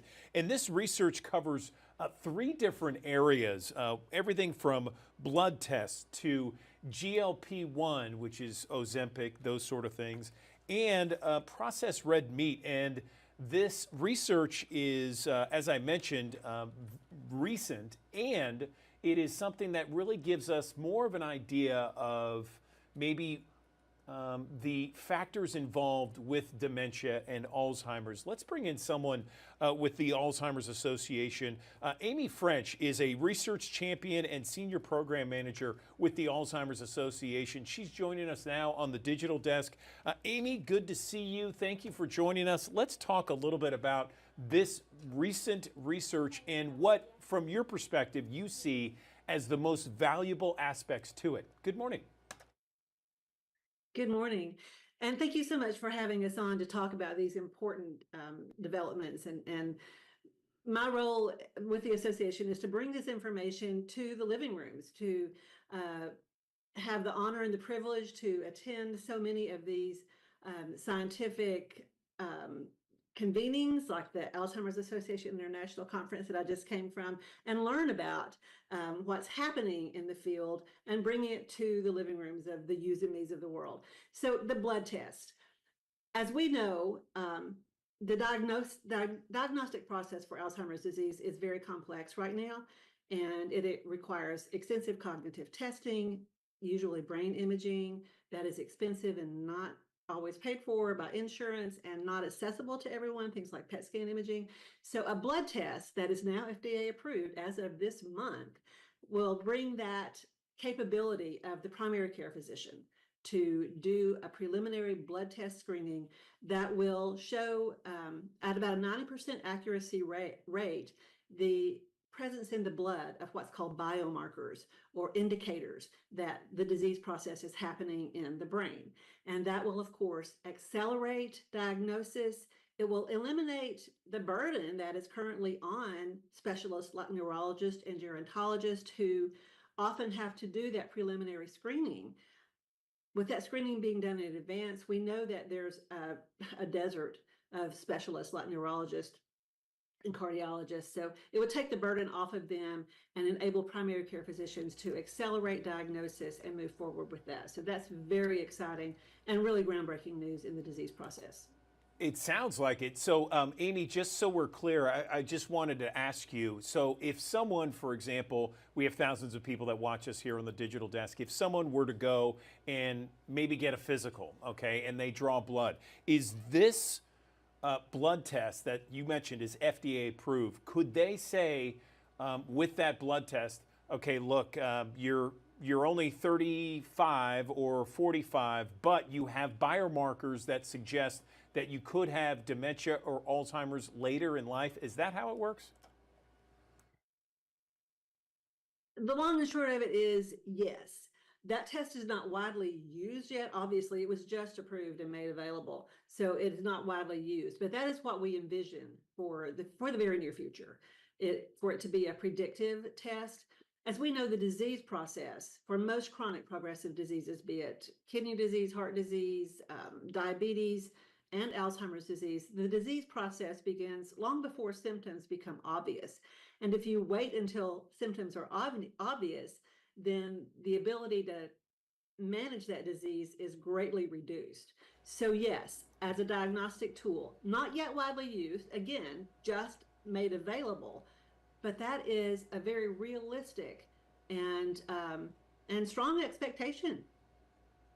Yeah, I would think that anyone who has an opportunity to get this kind of test, to get it as soon as possible, because then the earlier you get it and the more that you have biomarkers, and the earlier, that means the earlier you can do things to stave off the dementia and Alzheimer's and do things to really kind of combat against some of the ugliness that we see of that disease. Is that right?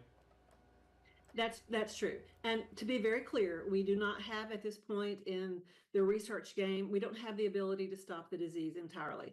We don't have the ability to prevent the disease entirely. Again, this is true of many chronic progressive illnesses as well. It doesn't make it acceptable, but it doesn't make Alzheimer's an exception in that regard. So what we really are looking at, as again, I keep saying it with chronic progressive diseases, is lifestyle interventions that really can make a difference in our risk factors for developing things like Alzheimer's and other chronic diseases. And by that, I mean things like one of the studies that I think you wanted to talk about today was the study about processed red meat. And that study backs up 100% the idea through a study that was done for over 130,000 healthcare professionals over the course of 40 years. So this is not just some fly-by-night study that goes, oh yeah, that's probably true. It is evidence-based research that shows that the consumption of 2 to 3 portions of something like bacon, or I hate to hate on bacon because everybody loves bacon, but 2 to 3 portions a week increases your risk of cognitive decline by 14%. That's a pretty significant percentage, and especially in regard to something that we do have control over and we can change. That doesn't mean you have to give up bacon forever.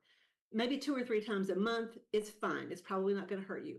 And also the good news is that unprocessed red meats, like just your normal healthy meat that you buy that's not full of nitrites and preservatives and sodium, it doesn't seem to have any factor at this point in time on your risk. So we're looking at pretty much, excessive use of processed meats that is the culprit here. Gotcha, gotcha. So, hot dogs, sausages, bacon, those traditional things. Not necessarily, like red meat when you say steak, or a piece of pork or something like that that's unprocessed, right? And yes, that's correct. And the guidelines that are in place for a healthy diet, like the Mediterranean diet, the DASH diet, all of those guidelines are still very, very much recommended in regard to overall health. We're just showing through this study that it just backs up everything that we already know about a healthy diet and the scientific evidence that's there in regard to what's good for the heart is good for the brain. Right. And so, Amy, I'm reading from one of the things from the Alzheimer's report, and it says that processed meat, as we've been talking, raises the risk of dementia, but if you swap it for nuts and beans, it will lower the risk. And you mentioned earlier how this was a 4-decade study of more than 130,000 people. So it wasn't a small group and it wasn't a small timeline. We're talking a huge, that's a beautiful study, if you will, because it covers so many different people over such a long period of time.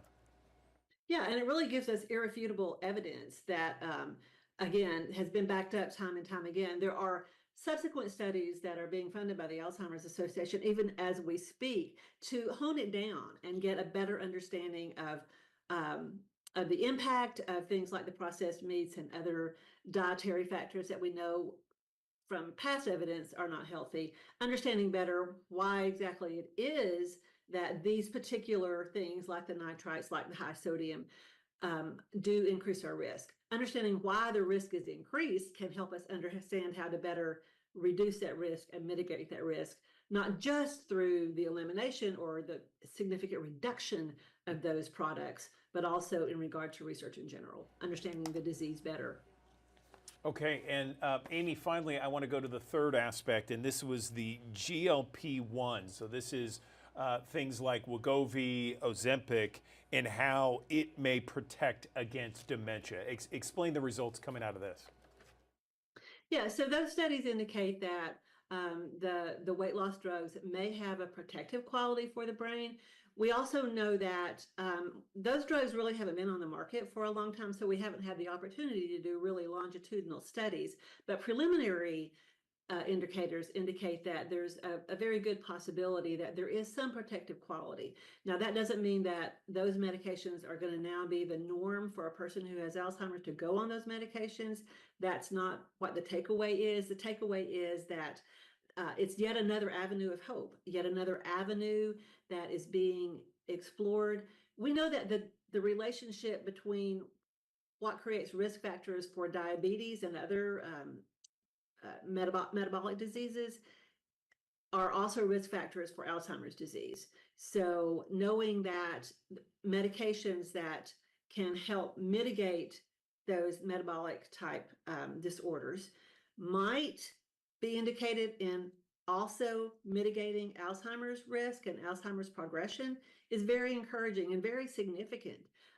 Isn't it wonderful when a medication comes on the market that's just not a one-trick pony, that it has a lot of other benefits as well? No, I'm very encouraged by these recent breakthroughs. I think I may have mentioned it to you and perhaps some of your colleagues that my dad has Alzheimer's, and so we go through it as a family together. And I do a lot of things with the Alzheimer's Association and I love learning about these breakthroughs because it's so valuable for so many people out there. Where can our audience look at some of these breakthroughs and kind of read for themselves? Is there a place online? Oh, I'm so glad you asked. Of course there is. Our website is your absolute go-to. It's alz.org, alz.org, that simple. We also have a toll-free helpline at 1-800-272-3900, and I hope that you'll flash that on the screen for us. Both are great resources. I encourage people, especially if you're overwhelmed as a caregiver, and as a caregiver yourself, this is the norm to feel overwhelmed as a caregiver. Sometimes going to the Google net, as they say, can be really scary and intimidating and overwhelming. Even our website, which is 100% evidence-based, if you see it on the Alzheimer's Association website, you know that it's true. You know that it's not a fly-by-night study, a scheme to get you to buy a product or whatever. You know it's legit. So our toll-free number is a great resource too that I think is drastically underutilized. You can ask a question about anything. You can ask a question about what we just talked about today, about the blood test, about whether Ozempic is going to help reduce your risk. It doesn't have to be a deep, intense question.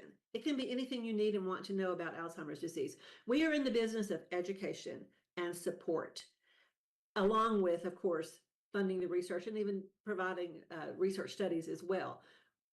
That's our business. It's what we do. We are here to help. We are here to help in whatever way we can. And that means one-on-one. If it's a one-on-one conversation with our helpline, and it helps even one small bit in helping you understand your risk, mitigating your risk, or understand your role as a caregiver and how to best provide care for your loved one. All those things are so important. And that's why we're here. And we want people to help us do our job. We want to have people that we can serve. Amy French, we really appreciate this conversation. Thank you so much for letting us know about these recent breakthroughs, valuable information that people can check out at alz.org. Thank you for your time.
Thanks for joining us here on the Action News 5 digital desk here on a Tuesday. A beautiful Tuesday. Lots of sunshine moving through the area. A few passing clouds, seasonably mild for this time of the year. 85 degrees the high temperature, but that's not in every single location. You'll see 85 here in the city. Lower 80s across Mississippi County. Armorell getting back into classes here today at 82 degrees. Osceola also getting back to classes, 83 for you guys. Luxor at 83, same thing in Kaiser, and we'll go 81 in Leachville. Compare that to Coahoma County, where highs will get in the upper 80s today, but at least the humidity levels not nearly as high as where they have been in recent days. Clarksdale at 87, same thing, Friars Point, Lula, and Jonestown. Tonight, 64 the overnight low temperature, but a few passing clouds. Very comfortable here in the city, but again, in the outlying areas, likely in the upper 50s. And I would say that even inside Shelby County, we're talking 64 at the airport. Even in Shelby County, I would not be surprised if places like Arlington and Lakeland and Collierville and Millington may drop down into the upper 50s, close to 60 degrees early tomorrow morning. 57 in Alamo tonight, as well as in Brownsville, Covington, Bolivar, Somerville. Upper 50s and low 60s expected across North Mississippi. 62 in Hernando, 60 in Senatobia, as well as in Tunica. Low 60s across the Highway 6 corridor. Upper 50s out towards Ashland, as well as Corinth, and upper 50s to low and mid 60s across eastern Arkansas, depending on where you are. Farther north, 57 in Blytheville. Farther south, down towards Helena, West Helena, and Elaine in the middle 60s to get into tonight. And of course, it only gets better when it comes down to the humidity levels over the course of the next 24 to 48 hours as we continue to drop off through at least Thursday, but we'll start to see some changes by the time we head towards Thursday evening into Friday. And that will allow for our temperatures to come creeping back up in the overnight lows. We'll go 62 for an overnight low for Thursday, up to the upper 60s to near 70 on Friday, back to the lower 70s, which is typical for this time of the year by the weekend, and the lower to middle 70s by the time we head towards early portions of next week. Don't expect a lot of rainfall in the next couple of days. We're dry this week and likely throughout the vast majority of next week. There could be a few showers that could sneak in by the mid portion of the week, but as far as overwhelming chances for rain and storms, just not the case coming up for us as we head through the next couple of days. That is only going to exacerbate ongoing drought issues, ongoing issues with the river. Again, we're getting to that point where the low river levels are starting to come back into play. So navigable traffic along the Mississippi River is going to start to be impacted. And of course, the tributaries coming down into the river stem also will be affected by that as well. We're getting to the point where some crops are being cut and being harvested. We're also going to see some issues if you're trying to get that grain to a barge or something like that in some of these chutes.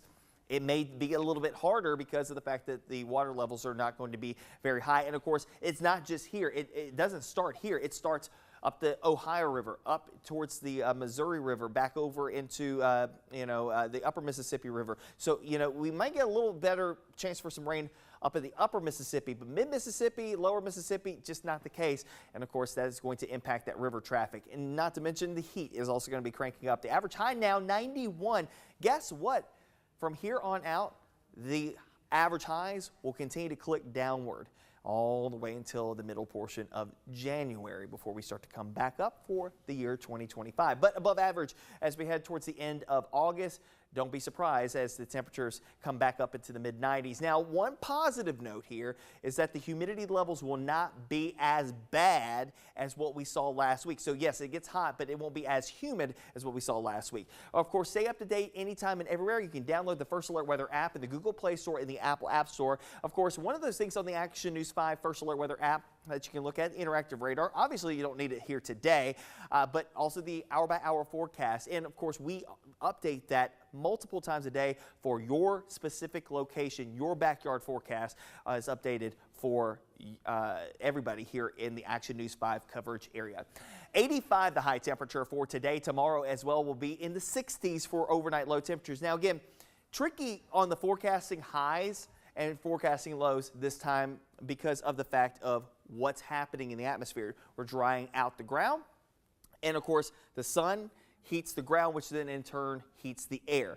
When you have dry ground, it warms more efficiently. So it wouldn't be surprising, while we're going to forecast 85 today, tomorrow, it would not be surprising if we end up maybe 86, 87 degrees those days, just because of the fact that you've got drier air and it warms more efficiently and a lot of sunshine to go around with it as well. Eventually, as the moisture starts to pile back in, we get back to more of our typical summer heat. Back to the low 90s we go late Friday into Saturday, mid 90s into next week, and adding enough moisture that could lead up to a couple of showers and rumbles of thunder by next week. There looks to be a front that could approach the area sometime mid next week, so that could kick up a couple of showers and thunderstorms by that point in time. In the meantime, though, we're going to enjoy this lower humidity scenario that's going to play out for us the next couple of days. Hopefully you can get out and enjoy it.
Good morning, everyone. I'm Andrew Douglas. Welcome back to the Action News 5 Digital Desk. I want to tell you about Healthier 901 Fest that's going to take place at Shelby Farms Park August 31st. That's a Saturday from 10 until 2 in the afternoon. My co-anchor, Ariana Poindexter, is going to be the host of this event. And this event's going to be amazing. You're going to have live music. You're going to have celebrity chefs talking about different things you can cook in a healthier way, exercise events, and so much more. Let's bring in someone to talk more about this amazing event. We got John Webb, president of Tri-South at Cigna Healthcare, joining us on the Action News 5 digital desk. John, good to see you again. How are things? Things are great. Just trying to endure this heat. Oh, yeah. Well, you know, today and for the next several days are going to be actually a little reprieve from the heat and humidity. Let's talk about Healthier 901 Fest at Shelby Farms Park. This is the first inaugural event. Is that right? So actually, yeah, this is actually the second time. We kicked it off last year around the same time of Labor Day weekend, and really want to make Memphis healthier in that partnership with Methodist Labana Healthcare and ourselves and a few other partners. We've been this last year slowly building momentum. So this kickoff here on the 31st, as you mentioned, is going to be a boost to keep it going. Right, and this is this initiative to get Memphis and the Mid-South to lose 1 million pounds over the course of 3 years. Is that right? That's correct. Yes, we undertook the challenge because we discovered through studies that Memphis was actually the second most obese city in the country, which is not a place you want to be, and it's not something that was going to fix itself. So we decided if we could have a fun challenge, because usually you're not going to get anywhere by trying to tell people what to do, is to give them choices and to say, look, if we can have a fun way for us all together to be healthier and lose some weight, we'll do that. And so that was the task, that over a 3-year period of time is for the city of Memphis or the surrounding area to lose 1 million pounds. Okay, so we're in year 2, I believe. How are we doing so far? I say that, like I mentioned a minute ago, that we're building momentum. We have thousands of people who have signed up for the app, and the key is being on the app. The app you can get to at healthier901.com, or it's at the App Store.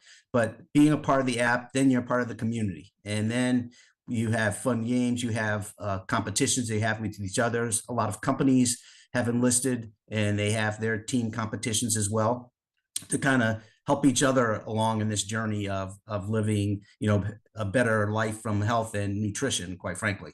And that's what this is all about, how to get some healthy habits regarding how you're eating, how much you're eating, when you're eating, and how you can do better in general to be at the weight you should be.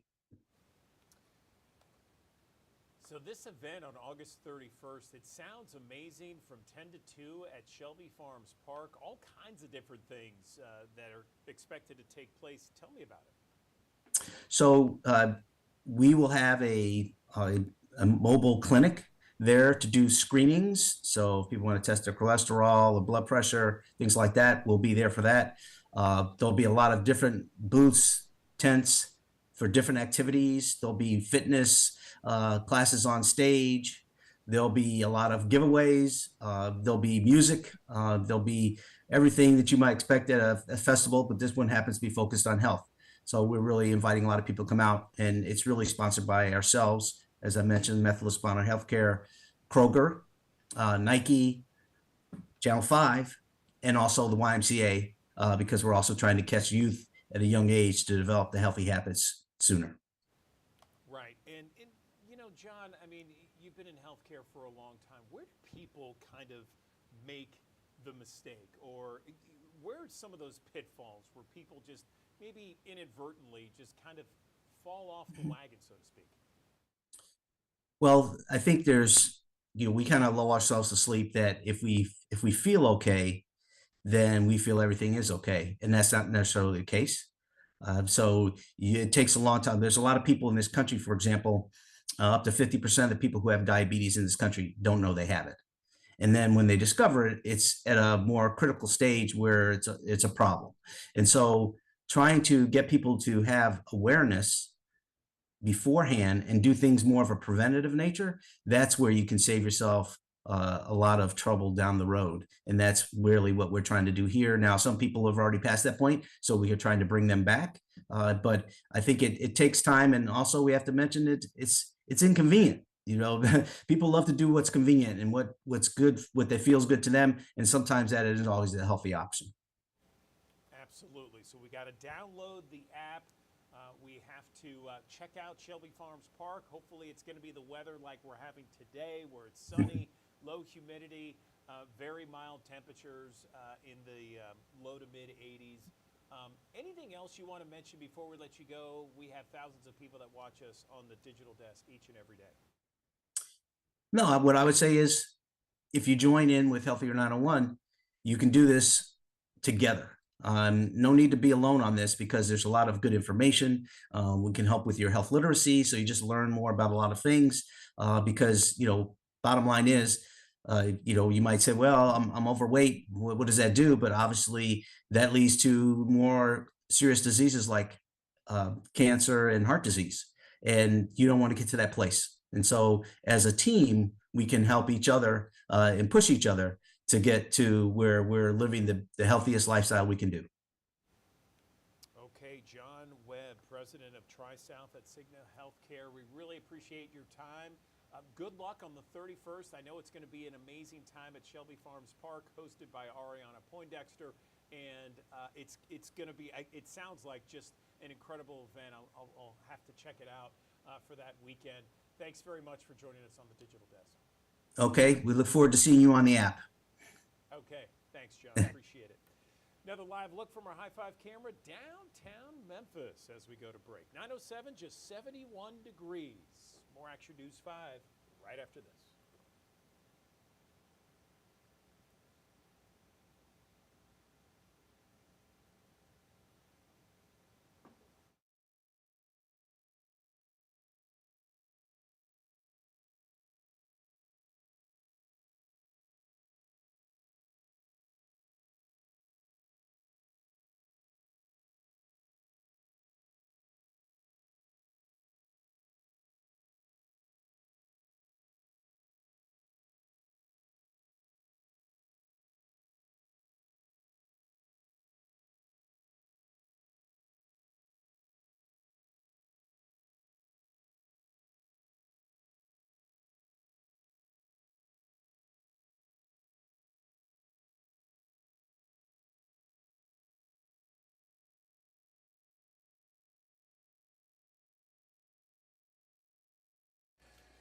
Good morning. Welcome back to the Action News 5 Digital Desk. I'm Andrew Douglas. Some of you are getting ready to drop off your son or daughter at college. Perhaps you already did. Well, this morning we have a great interview to focus on maybe some easy ideas, suggestions, and tips for a healthy semester for your kids. Let's bring in our friend from Lifetime Fitness in Collierville. I'm joined by Kristen Skinner, personal training leader at Lifetime, with a healthy kickstart to the semester for college kids. Kristen, how are you? Good morning. I'm good. How are you, Andrew? Thanks for having me on. I'm doing well, thank you. So, college students are pretty synonymous with junk food. You have the wings, you got the pizza, you got the beer, all that stuff. Where can we start this semester off and be healthy? First I want to say there's nothing wrong with an occasional, slice of pizza or the wings or a beverage if that's your preference. Nothing wrong with that, but all things in moderation, right? So I think the most important place to start is to remind kids that the habits that you're forming right now are the habits that you're setting up for life. And if you create a lot of unhealthy habits now through college, those are going to be habits that you're trying to undo as you're coming into your 50s. So setting up some good healthy habits like sleep patterns, going to sleep, getting plenty of sleep, getting plenty of protein, making sure that you're having a decent breakfast, fueling your brain. That's really the best place to start. Yeah, I bet. So, so if we were to, we all like lists. If we were to kind of do some bullet points and really kind of tell our kids, all right, so for breakfast, for lunch, for dinner, here's what, here's a framework you should work with. What do you think? I could tell you a lot of, here's the perfect place to be, but all in all, if you can look at having a healthy protein and a complex carb, put that together, that would be fantastic, right? But I have a high school student, and she rarely takes the time to sit down and actually eat healthy breakfast. Of course, that means, they're not likely to cook it themselves. It means somebody else has to prepare it for them. So that means for a college student, they either have to have something healthy that's easy to put together and grab and go, or they have to be equipped to be able to make those choices if they're going through a cafeteria. So if you're going through to buy something, to pick something up, that's what I would shoot for, is a lean protein and a complex carb like oatmeal or wheat toast with, with turkey sausage, if you have that as an option. If you're grabbing something to go, I would, which is pretty much what happens at my house, is we have, these awesome shaker cups where you can just add water or almond milk and then use the protein, the all-in-one protein. You just throw in a scoop or 2 scoops as a full serving, and grab it and take it with you. Is that something that, a guideline that you should have for not just breakfast, but for lunch and something maybe more, I don't know, extravagant for dinner? 100%. Of course, that depends on the student and it depends on their schedule. Some people will be, sleeping a little bit later. Their first meal of the day might be more around lunchtime, and that's okay. But, when I was in college, I studied Nancy Clark. At the time, she was one of the leading sports nutritionists. And she said the meal for athletes was peanut butter and jelly. So I would make literally, whole wheat toast with, a natural like almond butter or, peanut butter, if that's your preference. Just find an organic peanut butter. And instead of using jelly, I would just use sliced strawberries. So something like that to make sure that it's balanced, not just all carbs. It's going to make you feeling slow and sluggish within a couple of hours. Protein without the presence of carbs, you're going to lack some of the energy that you need. So yeah, I think that would apply to pretty much any meal. If dinner, say, is the time where you have the most time to be able to sit down and actually process that or enjoy time with other people, then you could choose something that's got a little more calorie content to it, and be cautious about not taking on too much right before you go to bed. But the same thing, you could do, a chicken breast with a side of vegetables. I love it. You're making me hungry right now. Thanks a lot. What about the mental health? Because we know that a lot of college students, they can feel a little bit stressed, especially around exams and finals and that sort of thing. I would suspect that exercise is the key to that reduction of stress levels, right? I'm so glad that you said that. It's a vicious cycle, when we don't move and then you eat poorly or you eat, calorically dense foods that are not quite as good for you. You have this vicious cycle. You start to feel lazy and then you don't feel like moving. But first, motivation and discipline come after you start. So after you get going, then you feel more motivated. And after you've done that 2 or 3 times, then discipline starts to come on.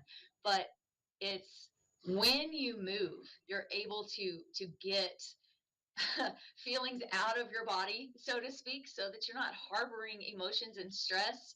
I remember when I was in college, I would study on the Stairmaster. So sometimes you just have to find little ways to get it in, but it does help to keep the stress levels down, and it also helps you sleep better. What about when it comes to supplements? A lot of times college students don't get much sleep. They don't have much recovery time. Maybe, they're planning and prepping for an exam and they need, maybe some more focus or some more enhancement, maybe more energy levels. What do you recommend? At Lifetime, we recommend to everybody our foundational 5. So at the bare minimum, you want to make sure that you're getting foundational nutrients in your body. So that's through your multivitamin, right? We have quality products that you can read all about at lifetime.life. But in the foundational 5, we have our multivitamin, the D3K2, your omega-3s that will help, brain health, that magnesium that will help you to, focus on gut health and get plenty of sleep. But in addition to that, supplements like your protein, you could use a protein supplement like your protein powder. You could use it in your shake in the morning, but you could use it, in yogurt to help bring your protein up. So I'm an advocate for supplements.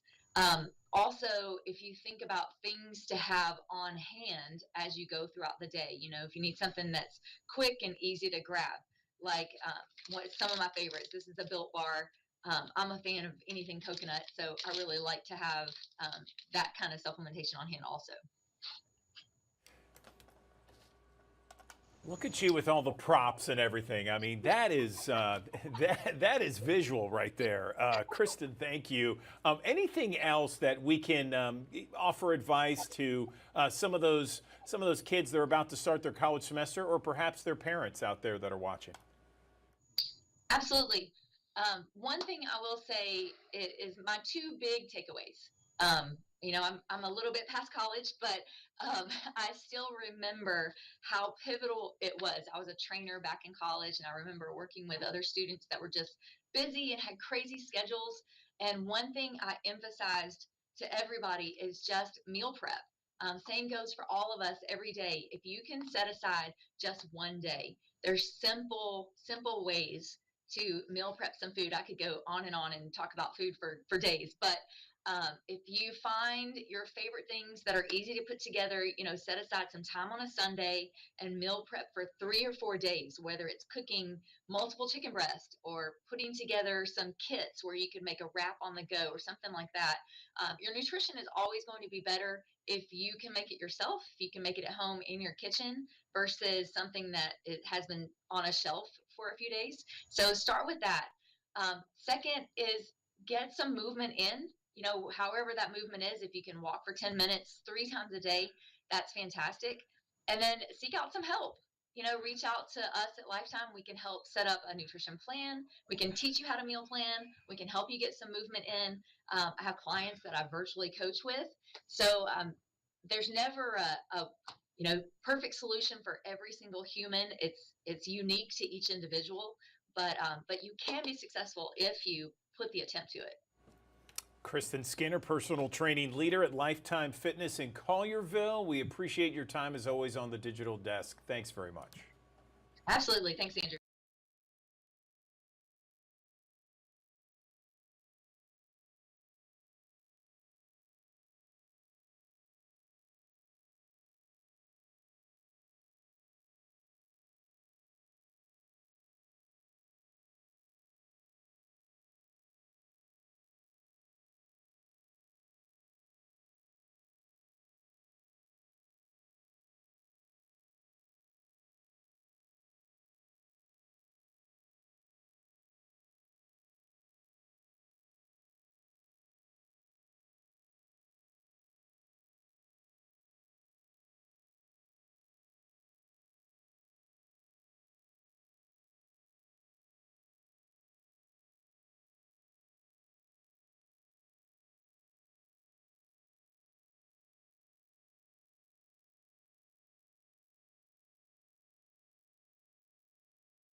News 5 Digital Desk. Life these days can be very stressful for so many Americans. We're talking about work, inflation, politics, families, the kids' schedules. We're always on the go, right? I mean, we always have something to do. We don't have much time for ourselves. But a recent survey just released reveals that many Americans may finally be getting the message of taking those intentional moments of pause and relaxation can be good for not only the body, but for the soul. And joining me now to talk more about this is Dr. Sue Varma. She is a psychiatrist and author. She's joining us on the digital desk. So good morning, doctor. Let's talk a little bit about this survey and what were some of the findings? Yes. So there was a study that was conducted by Harris Poll, and they did this with Lazy Boy. And what they found was that even though 2/3 of Americans feel guilty about taking time off, 90% of them said that they need it. Like they recognize that what we call moments of laziness is actually a form of self-care. So I found this fascinating that like people are recognizing and having more of a mindset shift about the importance of relaxation. Okay, let's talk a little bit more about this because laziness has a negative connotation. When we talk about relaxing and when we talk about maybe doing nothing or at least focusing on something else, what are we talking about here? Because As I mentioned off the top, you know, there's work, there's the kid schedules, there's getting stuff on the table to eat, there's buying groceries, what have you, and all that stuff adds up. What are we talking about when we don't do anything? Yes. So just like you said, that laziness has historically had a negative connotation, but I feel like the word laziness is getting rebranded into something positive and something intentional. And it's kind of like we're taking pride and we're kind of taking and back and reclaiming our humanity, because so much of what we're doing right now is the human doing and less of the human being. And the human being says, I have self-worth just because I exist. Like, I don't have to do anything to prove myself to other people. And I feel like so much of that conditioning is I need to be successful, I need to achieve, I need to be on the go. And we kind of wear our achievements and accolades as badges of honor, you know, like, oh my God, I worked these many hours. Oh my God, I didn't sleep, right? So now the real flex is saying, I took time off, I did nothing. And what that looks like is carving out intentional moments of laziness in your day or rest by dedicating spaces in your home. So it might be what I call a Zen den. It could be a corner, it could be a throw pillow, a yoga mat, a lazy boy recliner, whatever says I'm taking time off, and do not disturb. Put a do not disturb sign if you have to outside the door to the family and say I'm taking time off.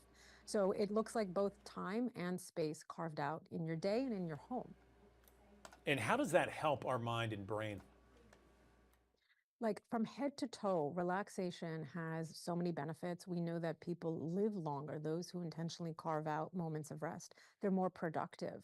They make more money, believe it or not, like those who are working and also supplementing periods of rest.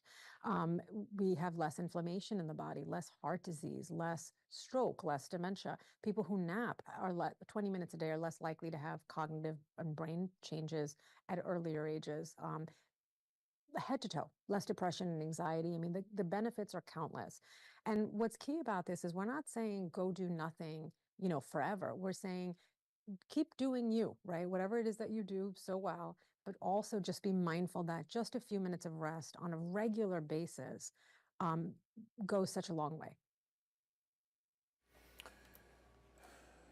Where can we get more information about this? Maybe this idea of self-compassion. What is self-compassion, and define it for us, and where can we get more information on ways to just disconnect? Yes. So self-compassion is saying that I have worth simply because I exist, because I'm human. I don't have to earn this rest and relaxation.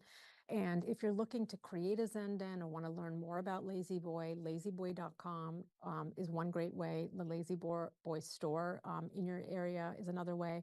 Or if you want to read about it, I dedicate a whole chapter in my book, Practical Optimism, to the idea of self-compassion and self-care. Okay, Dr. Sue Farma, we appreciate your time this morning on the Digital Desk.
Thanks for joining us here on the Action News 5 Digital Desk here on a Tuesday.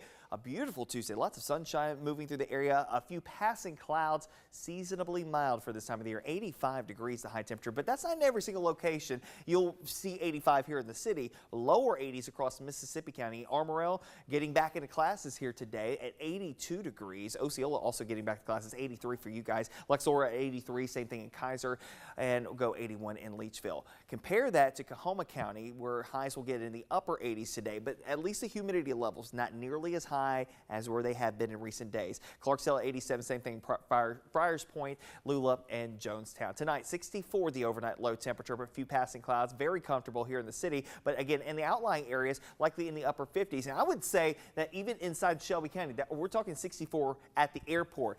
Even in Shelby County, I would not be surprised if places like Arlington and Lakeland and Collierville and Millington may drop down into the upper 50s, close to 60 degrees early tomorrow morning. 57 in Alamo tonight, as well as in Brownsville, Covington, Bolivar, Somerville. Upper 50s and low 60s expected across North Mississippi. 62 in Hernando, 60 in Senatobia, as well as in Tunica. Low 60s across the Highway 6 corridor. Upper 50s out towards Ashland, as well as Corinth, and upper 50s to low and mid 60s across eastern Arkansas, depending on where you are. Farther north, 57 in Blytheville. Farther south, down towards Helena, West Helena, and Elaine in the middle 60s to get into tonight.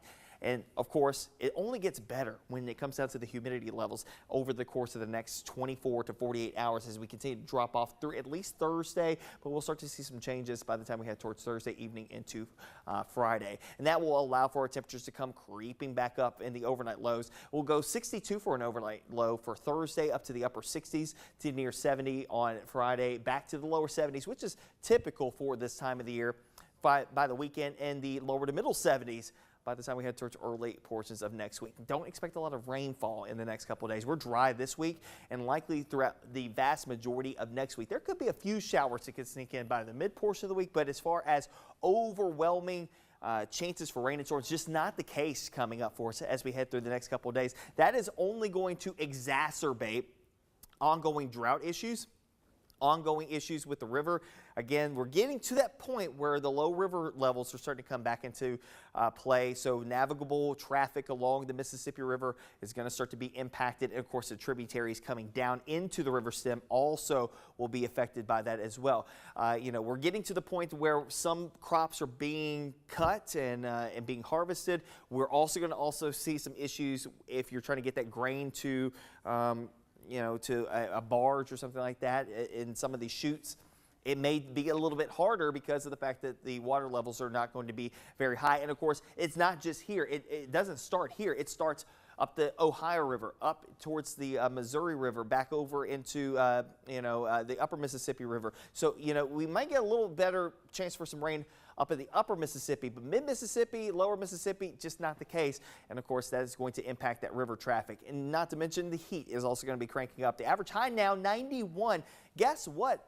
From here on out, the average highs will continue to click downward all the way until the middle portion of January before we start to come back up for the year 2025. But above average as we head towards the end of August. Don't be surprised as the temperatures come back up into the mid-90s. Now, one positive note here is that the humidity levels will not be as bad as what we saw last week. So yes, it gets hot, but it won't be as humid as what we saw last week. Of course, stay up to date anytime and everywhere. You can download the First Alert Weather app in the Google Play Store and the Apple App Store. Of course, one of those things on the Action News 5 First Alert Weather app that you can look at, interactive radar. Obviously, you don't need it here today, but also the hour-by-hour forecast. And of course, we update that multiple times a day for your specific location. Your backyard forecast is updated for everybody here in the Action News 5 coverage area. 85 the high temperature for today. Tomorrow as well will be in the 60s for overnight low temperatures. Now again, tricky on the forecasting highs and forecasting lows this time because of the fact of what's happening in the atmosphere. We're drying out the ground, and of course the sun heats the ground, which then in turn heats the air. When you have dry ground, it warms more efficiently. So it wouldn't be surprising, while we're going to forecast 85 today, tomorrow, it would not be surprising if we end up maybe 86, 87 degrees those days, just because of the fact that you've got drier air and it warms more efficiently and a lot of sunshine to go around with it as well. Eventually, as the moisture starts to pile back in, we get back to more of our typical summer heat. Back to the low 90s we go late Friday into Saturday, mid 90s into next week, and adding enough moisture that could lead up to a couple of showers and rumbles of thunder by next week. There looks to be a front that could approach the area sometime mid next week, so that could kick up a couple of showers and thunderstorms by that point in time. In the meantime, though, we're going to enjoy this lower humidity scenario that's going to play out for us the next couple of days. Hopefully you can get out and enjoy it.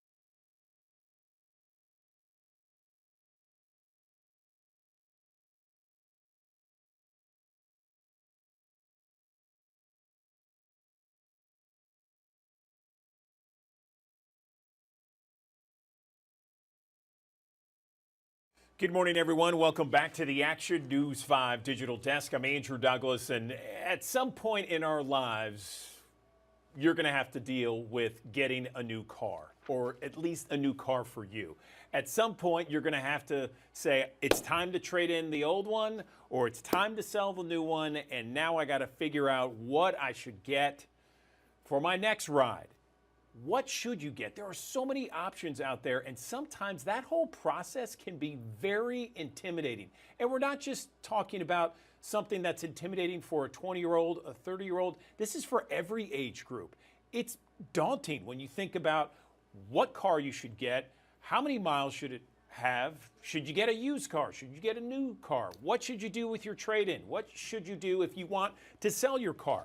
Well, I have the perfect interview for you to really just kind of bring it down to layman's terms of what we can do and better, find a way to empower all those consumers out there that are in the market for a car. Let's bring in Stan Norton. He is the CEO of City Auto. He is also someone who sits on the board of the Tennessee Motor Vehicle Commission. Stan, I appreciate you joining us on the Action News 5 Digital Desk. How are you this morning?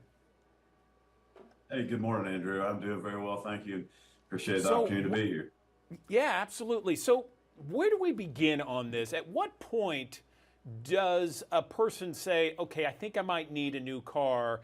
And where should we start with that process? Because it is very daunting. It is daunting. First, Andrew, let me just offer a disclaimer here. Even though I sit on the Tennessee Motor Vehicle Commission today, the information offered today is my opinion. It's not an official statement from the state of Tennessee, so I have to offer that. But yeah, it is a daunting task to purchase a vehicle. It's the second largest asset an individual will buy. So you just start from the beginning. What is your need? What do you want? And then, of course, the internet has made that very opportunistic to search for that. So I think the average consumer spends like something like 100 hours online just to make a purchase, only to go to less than 2 dealerships to find what they want. So it's just something that it comes down to needs and wants. But the internet's a good place to start. So do all your research. So in new cars, I mean, the average cost of a new car is $47,000. A used car is $26,000. So you start there, and that equates to a payment. So everybody's got a different need or a want. So there's a lot of things to determine when you're going to search for a car. And there's the obvious tips when you start to look for. Once you decide what you want, you got to find a dealer. And I would recommend finding a licensed dealer, someone who's reputable, and you can find that by searching online. There's all kinds of reputation tools online, like the Better Business Bureau. There's Google reviews. There's all kinds of things you can look to start finding a dealer. And once you find that dealer, you gotta do a lot of research, right? There's a lot of research to be done. Yeah, let me ask you something, Stan. Let me just jump in real quick. I know that there are some times, and this is just the question, some times of the year are better than others to be in the market for a new car or a used car. Can you talk a little bit about that, maybe when the best times are during the year? I get that question asked a lot. There's really not a better time. I mean, I've been doing this 38 years. The model changes can be an opportunity to find a better deal if there's a transition in the body style. But I mean, that's a tough one. Really, there's no really good time. I mean, I hear the end of the year closeouts.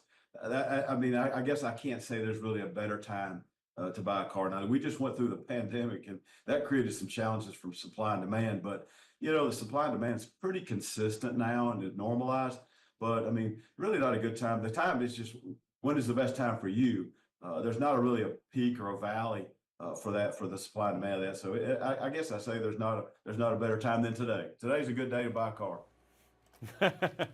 What about being in the car market? At what point do you, the consumer, the driver, say, I think I may need a new car? Are there some factors involved that that the consumer needs to ask themselves and then answer themselves and say, okay, yeah, I might be in the I might need a new ride?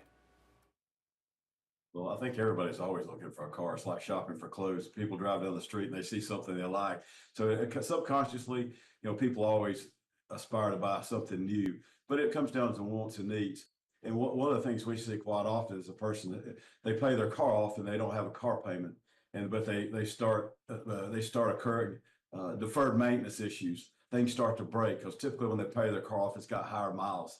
So it's a variation of things. It's wants and needs, but I mean we see it all. But more importantly, when they start breaking, people want to get rid of. We have City Auto. We have 2 service departments, and we find people when they get a very high repair bill for something, the first thing they say, I think I'd be better off just going ahead and trading it. So, but and then you got some people who like to trade every year to get a new car. So it's just a wide variety of why anybody wants to shop, but thankfully they like to shop every day. It keeps us in business. So that brings me to my next question. What is the difference? Like when do we decide, okay, we should sell our car out there on the market, maybe an online platform, or trade it in for that new ride that we want? Well, the internet has given us a lot of options over the past years, because it used to be you'd have to call your banker and they'd give you a book value, excuse me, and you go to the dealership and you'd explain, hey, I've got a book value. Well, they wouldn't tell you where to go get that book value, but now you have that opportunity. You can go do an online search, and there's a multitude of platforms that can give you an offer online, and they'll bring you a check and pick up the car. So but I would recommend as a consumer, that's the first thing you do is when, if you've got to trade in, is try to find out what it's worth. So when and you show up at the dealership to trade it, you have a pretty good idea of what they're supposed to give you, because you have gone online and gotten bids. And so it makes it a lot easier for the consumer. It takes a lot of the pressure off the car buying experience, because that's part of the negotiation. What are you going to sell me your car for, and what are you going to give me for mine?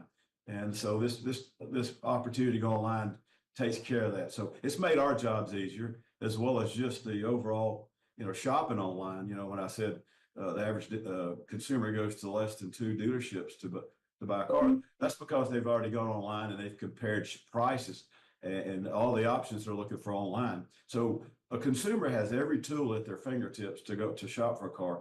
You just spend all that time doing research online, finding out what it is you want, the color, the miles, the equipment, the price, because it's all right there at your fingertips. And then you can shop for price as well. And then you get your valuation tools done online. So, I mean, it's pretty easy. It's made the car buying experience a lot simpler for the consumer, because they come to the dealership prepared to buy a vehicle. Right, exactly. We have thousands of people that watch us each and every morning here on the Action News 5 digital desk stand. And, you have said it several times that people need to do their research, their homework online first. That's best practices for someone that's in the car market.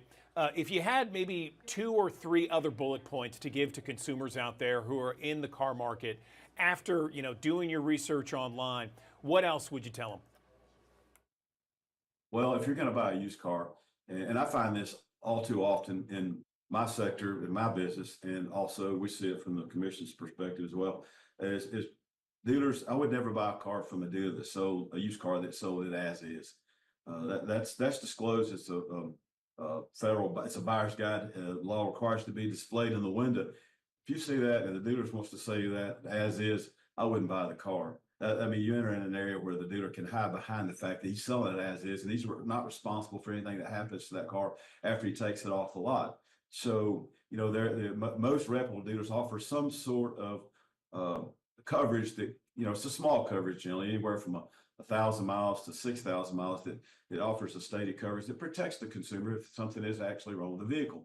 Now, there is all the other opportunities to extend that coverage further, but I mean, just beware. Don't, if you do buy a car as is, absolutely take it and let a mechanic check it out. Don't just take the dealer's word for it. I mean, there's a lot of good dealers out there.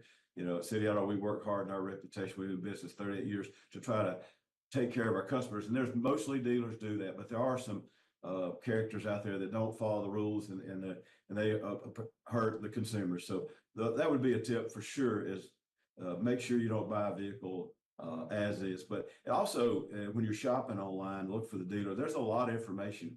Dealers all have online reputations, and it's easy to find it through the different platforms like Google of the Better Business Bureau. So if you'll look at those things, nobody's perfect. You're going to have issues because they're vehicles and they're man-made and they do break. But what makes a dealer different is how they handle that after the fact. Do you care about your customer? Are the customer going to be taken care of? So there's a lot to be considered in that. But to me, that would be the biggest thing is make sure you find a good dealer. Do your research on the dealer itself as well as the car to make sure you get the best outcome. Okay, he is Stan Norton, Tennessee Motor Vehicle Commission and the COO of City Auto. Stan, we really appreciate the tips and advice you gave this morning here on the Action News 5 Digital Desk. Thanks very much. Thank you, Andrew.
Okay, y'all, today is kind of a funny day. It is National Tell a Joke Day. First of all, I didn't know that day was a thing, so I'm pretty excited. But we've got someone joining us very special this morning.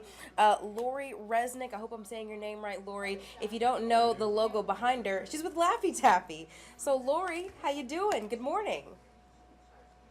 Hello, good morning, Sydney. Thank you so much for the opportunity to be on the show, talk about Laffy Taffy, and happy National Tell a Joke Day to you. Well, thank you so much. Excited to, I hope you got some jokes for me. Absolutely, you know that I do. I'm prepared. I've got my full bag of Laffy Taffy with jokes ready to go. I love it. I love it. So let's talk about it. Can we first start off with what led to this day? How did we get here?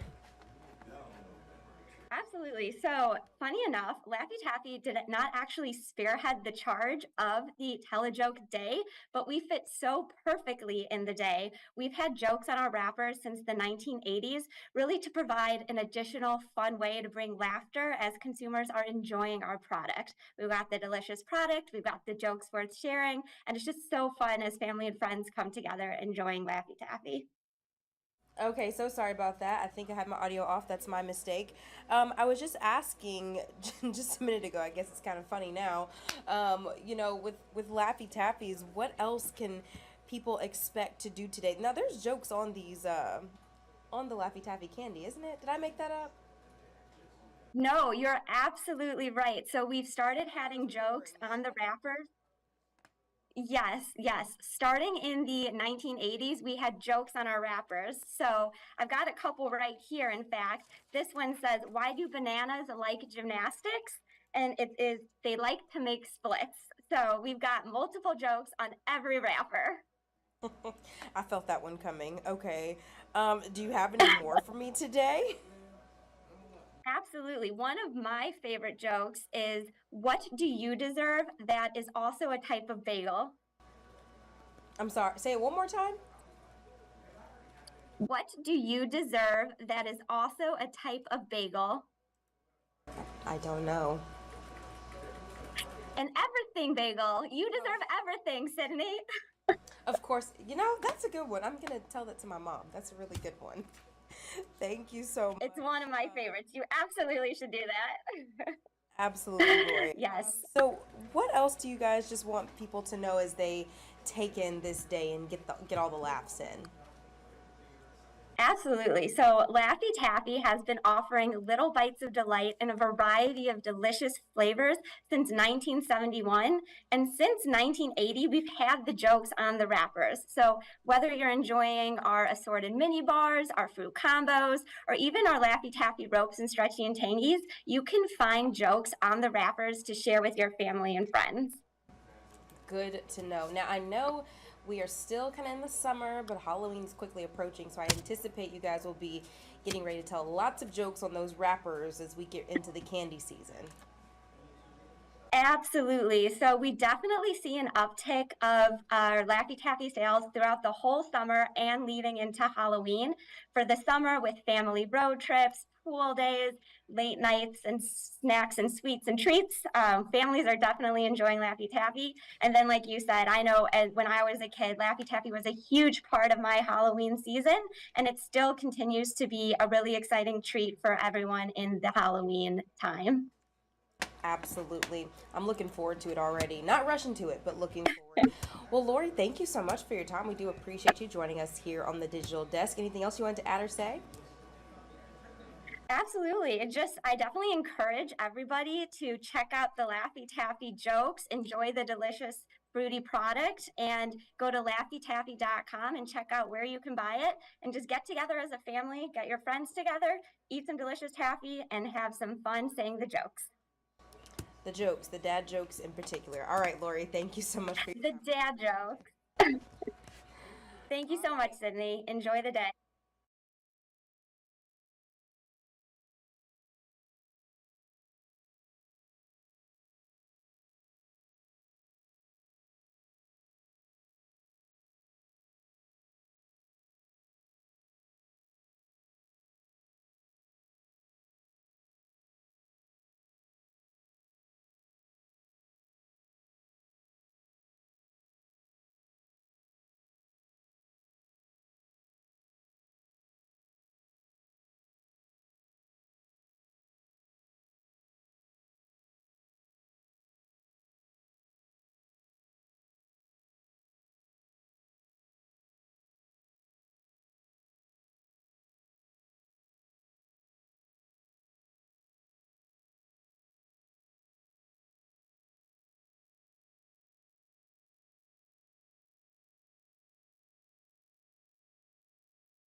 Good morning. Welcome back to the At Your News 5 Digital Desk. I'm Andrew Douglas, and I just finished reading an article from our friend at the Daily Memphian, Sam Hardiman, who covers city politics mainly for the Daily Memphian. Sam, how are you? I'm well, Andrew. How are you? I'm doing great, thanks. I was reading your article here, and the title is "Permits Not Required for Temporary XAI Turbines." We have covered a lot, and most of the Memphis news media has covered a lot about not only XI coming here, which is a great opportunity for the city, the region, the ideas and the possibilities are almost endless, but at the same time, there's a lot of environmental concerns. The power that's involved, the water that's involved, and some of this hits on this article, Sam. I want you to kind of inform our viewers about the idea of these turbines, what they're being used for, and why there's a little bit of concern. Right. So the article, and you can find it on dailymemphian.com, is about essentially right now XAI as they build out their supercomputer. They're not fully on Tennessee Valley Authority's transmission system and Memphis Light Gas and Water's distribution grid. So that means that they are not receiving all of their electricity from Memphis Light Gas and Water, which they will be in the future, most likely. Okay? And instead, in order to move rapidly as a company and get the supercomputer up and running, the company has rented combustion natural gas turbines, which, if you really want to think about it in a sort of a intuitive sense, they're jet engines that are running on natural gas that are used for power. Okay. And this is a substantial amount of power. There's a lot of turbines there that are running a lot of the time to essentially power the supercomputer, which demands, the electricity equivalent of several thousand homes at least. Okay. And so the real question has been well, combustion turbines are a source of major hazardous air pollutants, according to the Environmental Protection Agency. Okay. Which means what is burned off of those turbines when the gas is burned, what comes out is under federal regulation, it is an issue. It is a contaminant of some kind, can be a contaminant of some kind. And so we asked the question at the Daily Memphian, well, are these properly permitted? Are these turbines properly permitted? And the answer we got at first was there are no permits. And then after we published the story, and you'll see this reflected in the story, the Greater Memphis Chamber, which I want to point out is not an environmental regulator, is not a regulatory agency in any way, is saying that the company was told they didn't need permits for this. So they don't need an emissions permit to run these natural gas turbines. This morning, I spoke to the Environmental Protection Agency, and you'll see a short story on the Daily Memphian shortly, that essentially is that for a year, these turbines can run and do not need an air emissions permit for the first year. And so really, our reporting was focusing on what is the environmental cost of running these turbines, which is significant, and also, are they following proper procedures? And it turns out the company has followed proper procedures and they're essentially using what is a loophole in federal regulation to run these things without an air emissions permit.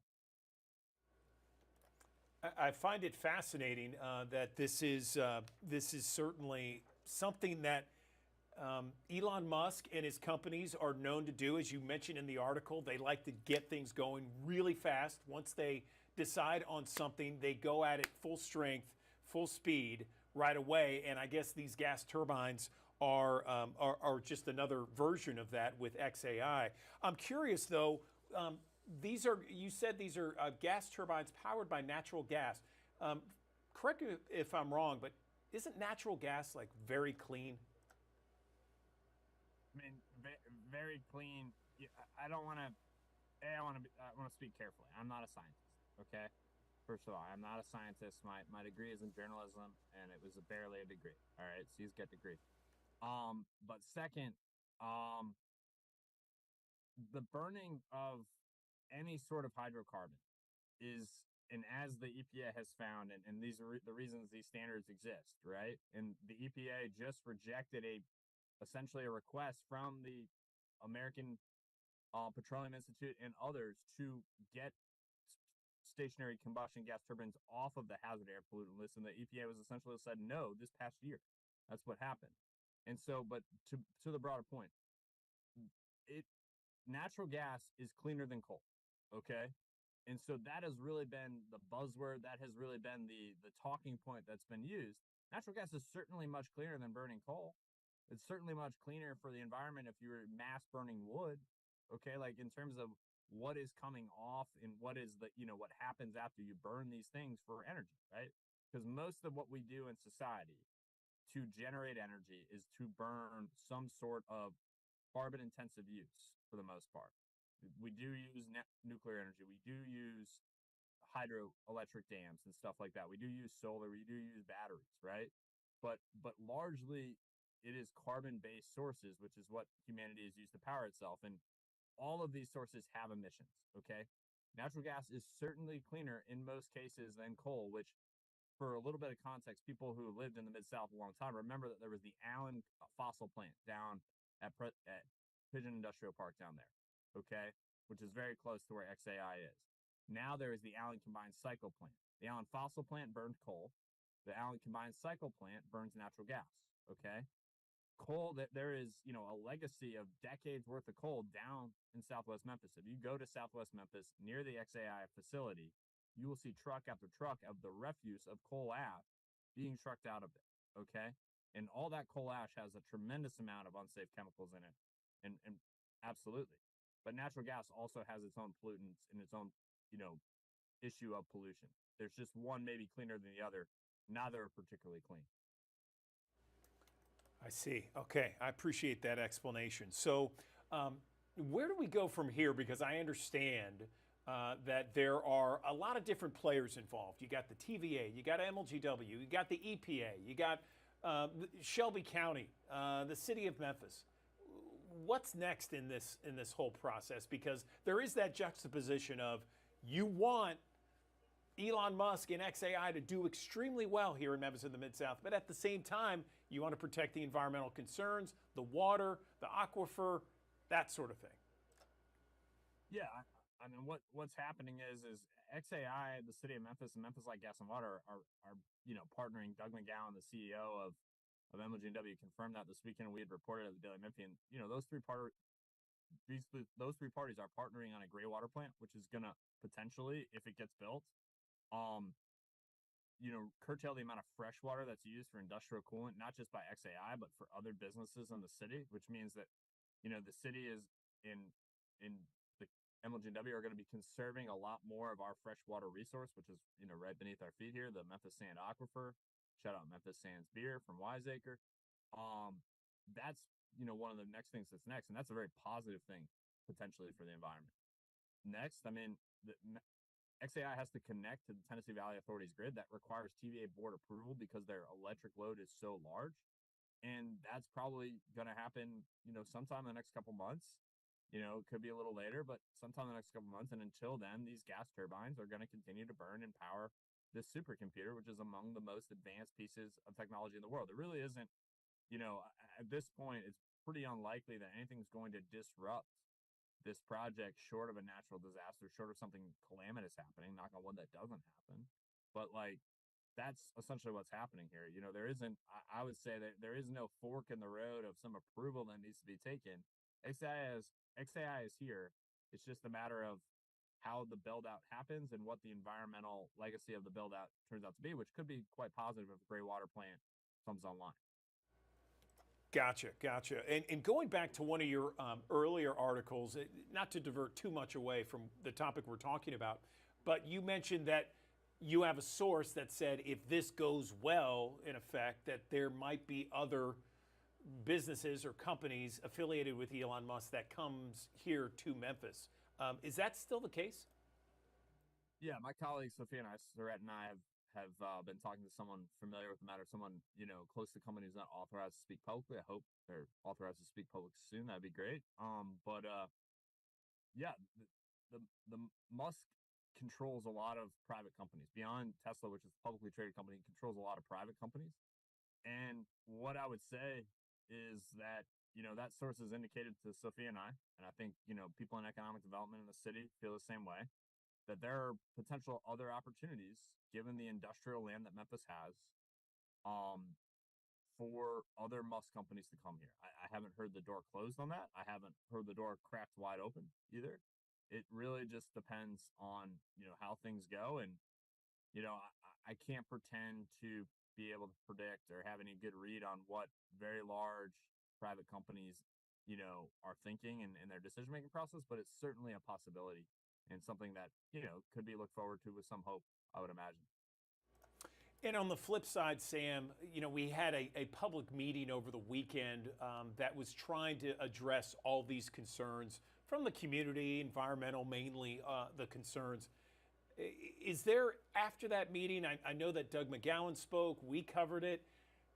Are those concerns still there? I mean, it seems like Doug McGowan tries to calm a lot of those concerns, but it seems like the same concerns keep on coming up over and over again.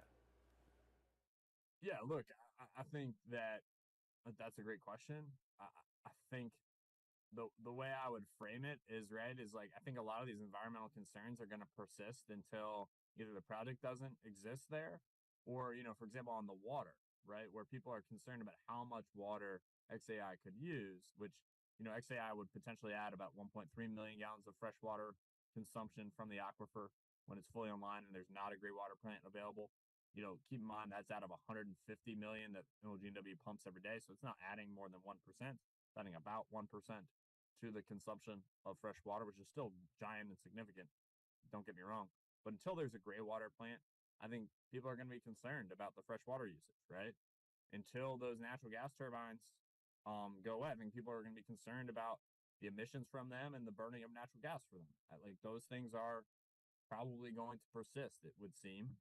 And then, when XAI joins fully TVA's grid and Memphis Light Gas and Water's distribution system, right? Because once that happens, it's then the attention is going to turn to the broader, not just for XAI, but in general, the broader concern of, well, how does TVA generate its electricity? How much does it rely on natural gas? How much does it rely on nuclear energy, hydroelectric dams? Can it get clean?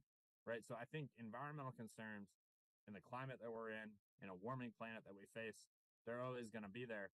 And, beyond that, I don't know. I mean, people are probably likely going to always be suspicious of Elon Musk. He's a pretty polarizing individual. I think that's pretty fair to say. That's how I would describe it. Gotcha. Well, Sam Hardiman, an enterprise and investigative journalist working for the Daily Memphian and dailymemphian.com. He covers local government, he covers politics, and a host of other stories. You need to read his column and his stories each and every morning on Daily Memphian, because it is packed full of all kinds of interesting tidbits, information that's happening all around the city and the region.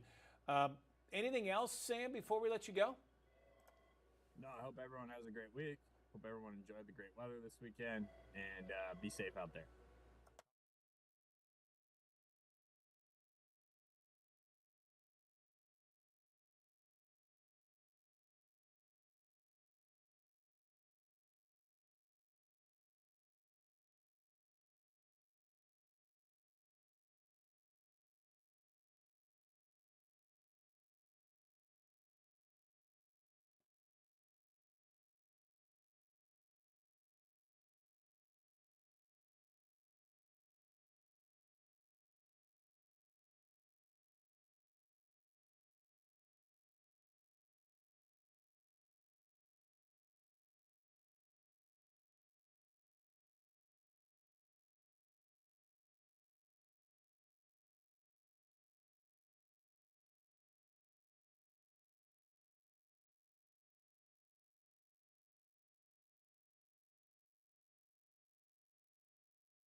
Good morning. Welcome back to the Action News 5 Digital Desk. I'm Andrew Douglas. Data from the CDC shows that patients are increasingly turning to pharmacies for their routine vaccinations. In fact, during last season's flu season, approximately 38 million adult flu vaccinations were administered at retail pharmacies. I'm joined now by Anita Patel, PharmD Vice President, Pharmacy Services at Walgreens. She is joining us. She also worked for 18 years at the CDC. To talk more about this respiratory illness season, Anita, good morning to you. Tell me some of the forecasts for this upcoming respiratory season. Good morning, and thanks so much for having me. Flu, RSV, and COVID every year causes hundreds and thousands of hospitalizations and thousands of deaths during sick season. This is why the CDC recommends that ahead of these viruses being circulated, that you go ahead and you get vaccinated. Now, we're at this interesting time now where you've got schools going back, it's at full swing. You've got fall just around the corner and holiday season too. This is a great time to get your recommended vaccines and get your family protected before the season and these viruses begin to circulate. And can you get these these shots at any Walgreens around town? Yeah, you absolutely can. So we offer right now both your flu and your RSV vaccines. Once the new updated COVID vaccine is out, which should be any time now, we'll also be offering that vaccine. This is an updated coronavirus vaccine that is more tailored for the coronavirus variants that we're seeing in circulation right now. Sometimes some doctors will come on the digital desk and say, well, you should probably get the flu shot maybe after or around Halloween, that sort of thing. Is there a certain time that you should be getting these shots? So we should actually be preparing now. So I have 3 kids, and one of the things we do in our family is actually go ahead and get our recommended vaccines now ahead of the season, before the season really kicks off. The CDC recommends that anyone over the age of 6 months get the updated COVID vaccine as well as the flu vaccine. And then if you're an older adult or if you're a woman who is pregnant, you may also be eligible for the RSV vaccine. As I mentioned, we do carry these vaccines and we will have the COVID vaccine available. The one question that we get a lot is, can I take these vaccines together at the same time? It is absolutely safe to be able to get multiple vaccines at the same time, And a lot of people like to do this because it's super convenient.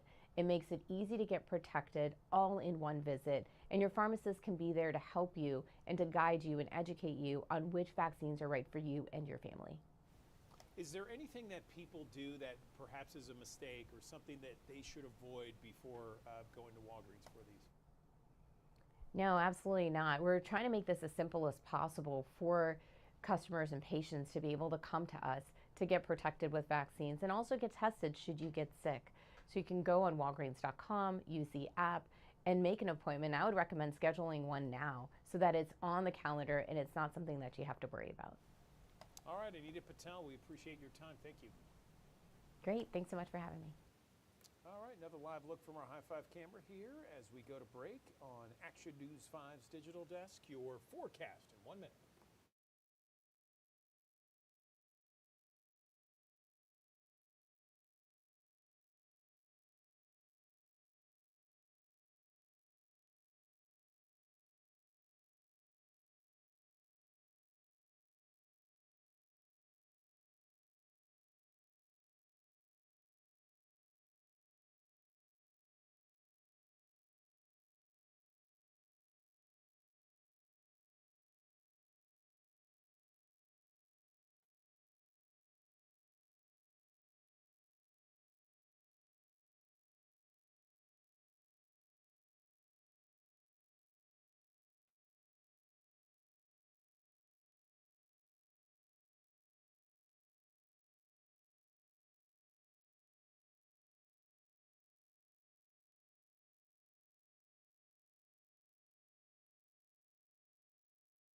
Thanks for joining us here on the Action News 5 digital desk here on a Tuesday. A beautiful Tuesday. Lots of sunshine moving through the area. A few passing clouds. Seasonably mild for this time of the year. 85 degrees the high temperature, but that's not in every single location. You'll see 85 here in the city. Lower 80s across Mississippi County. Armorel getting back into classes here today at 82 degrees. Osceola also getting back to classes. 83 for you guys. Lexora at 83. Same thing in Kaiser. And we'll go 81 in Leachville. Compare that to Coahoma County, where highs will get in the upper 80s today, but at least the humidity levels not nearly as high as where they have been in recent days. Clarksdale at 87, same thing, Friars Point, Lula, and Jonestown. Tonight, 64 the overnight low temperature, but a few passing clouds. Very comfortable here in the city, but again, in the outlying areas, likely in the upper 50s. And I would say that even inside Shelby County, we're talking 64 at the airport.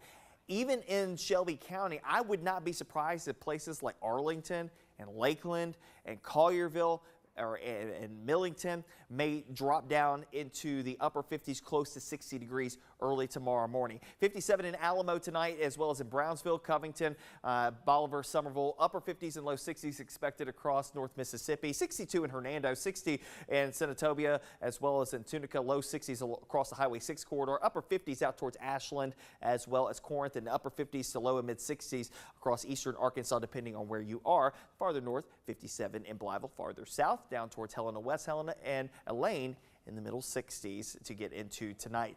And of course, it only gets better when it comes down to the humidity levels over the course of the next 24 to 48 hours as we continue to drop off through at least Thursday, but we'll start to see some changes by the time we head towards Thursday evening into Friday. And that will allow for our temperatures to come creeping back up in the overnight lows. We'll go 62 for an overnight low for Thursday, up to the upper 60s to near 70 on Friday, back to the lower 70s, which is typical for this time of the year by the weekend, and the lower to middle 70s by the time we head towards early portions of next week. Don't expect a lot of rainfall in the next couple of days. We're dry this week and likely throughout the vast majority of next week. There could be a few showers that could sneak in by the mid portion of the week, but as far as overwhelming chances for rain and storms, just not the case coming up for us as we head through the next couple of days. That is only going to exacerbate ongoing drought issues, ongoing issues with the river. Again, we're getting to that point where the low river levels are starting to come back into play. So navigable traffic along the Mississippi River is going to start to be impacted. And of course, the tributaries coming down into the river stem also will be affected by that as well. We're getting to the point where some crops are being cut and being harvested. We're also going to see some issues if you're trying to get that grain to to a barge or something like that in some of these chutes. it may be a little bit harder because of the fact that the water levels are not going to be very high. And of course, it's not just here. It doesn't start here. It starts up the Ohio River, up towards the Missouri River, back over into, the upper Mississippi River. So, we might get a little better chance for some rain up in the upper Mississippi, but mid-Mississippi, lower Mississippi, just not the case. And of course, that is going to impact that river traffic. And not to mention the heat is also going to be cranking up. The average high now, 91. Guess what? From here on out, the average highs will continue to click downward all the way until the middle portion of January before we start to come back up for the year 2025. But above average as we head towards the end of August. Don't be surprised as the temperatures come back up into the mid-90s. Now, one positive note here is that the humidity levels will not be as bad as what we saw last week. So yes, it gets hot, but it won't be as humid as what we saw last week. Of course, stay up to date anytime and everywhere. You can download the First Alert Weather app in the Google Play Store and the Apple App Store. Of course, one of those things on the Action News 5 First Alert Weather app that you can look at, interactive radar. Obviously, you don't need it here today, but also the hour-by-hour forecast. And of course, we update that multiple times a day for your specific location. Your backyard forecast is updated for everybody here in the Action News 5 coverage area. 85 the high temperature for today. Tomorrow as well will be in the 60s for overnight low temperatures. Now again, tricky on the forecasting highs and forecasting lows this time because of the fact of what's happening in the atmosphere. We're drying out the ground, and of course the sun heats the ground, which then in turn heats the air. When you have dry ground, it warms more efficiently. So it wouldn't be surprising, while we're going to forecast 85 today, tomorrow, it would not be surprising if we end up maybe 86, 87 degrees those days, just because of the fact that you've got drier air and it warms more efficiently and a lot of sunshine to go around with it as well. Eventually, as the moisture starts to pile back in, we get back to more of our typical summer heat. Back to the low 90s we go late Friday into Saturday, mid 90s into next week, and adding enough moisture that could lead up to a couple of showers and rumbles of thunder by next week. There looks to be a front that could approach the area sometime mid next week, so that could kick up a couple of showers and thunderstorms by that point in time. In the meantime, though, we're going to enjoy this lower humidity scenario that's going to play out for us the next couple of days. Hopefully you can get out and enjoy it.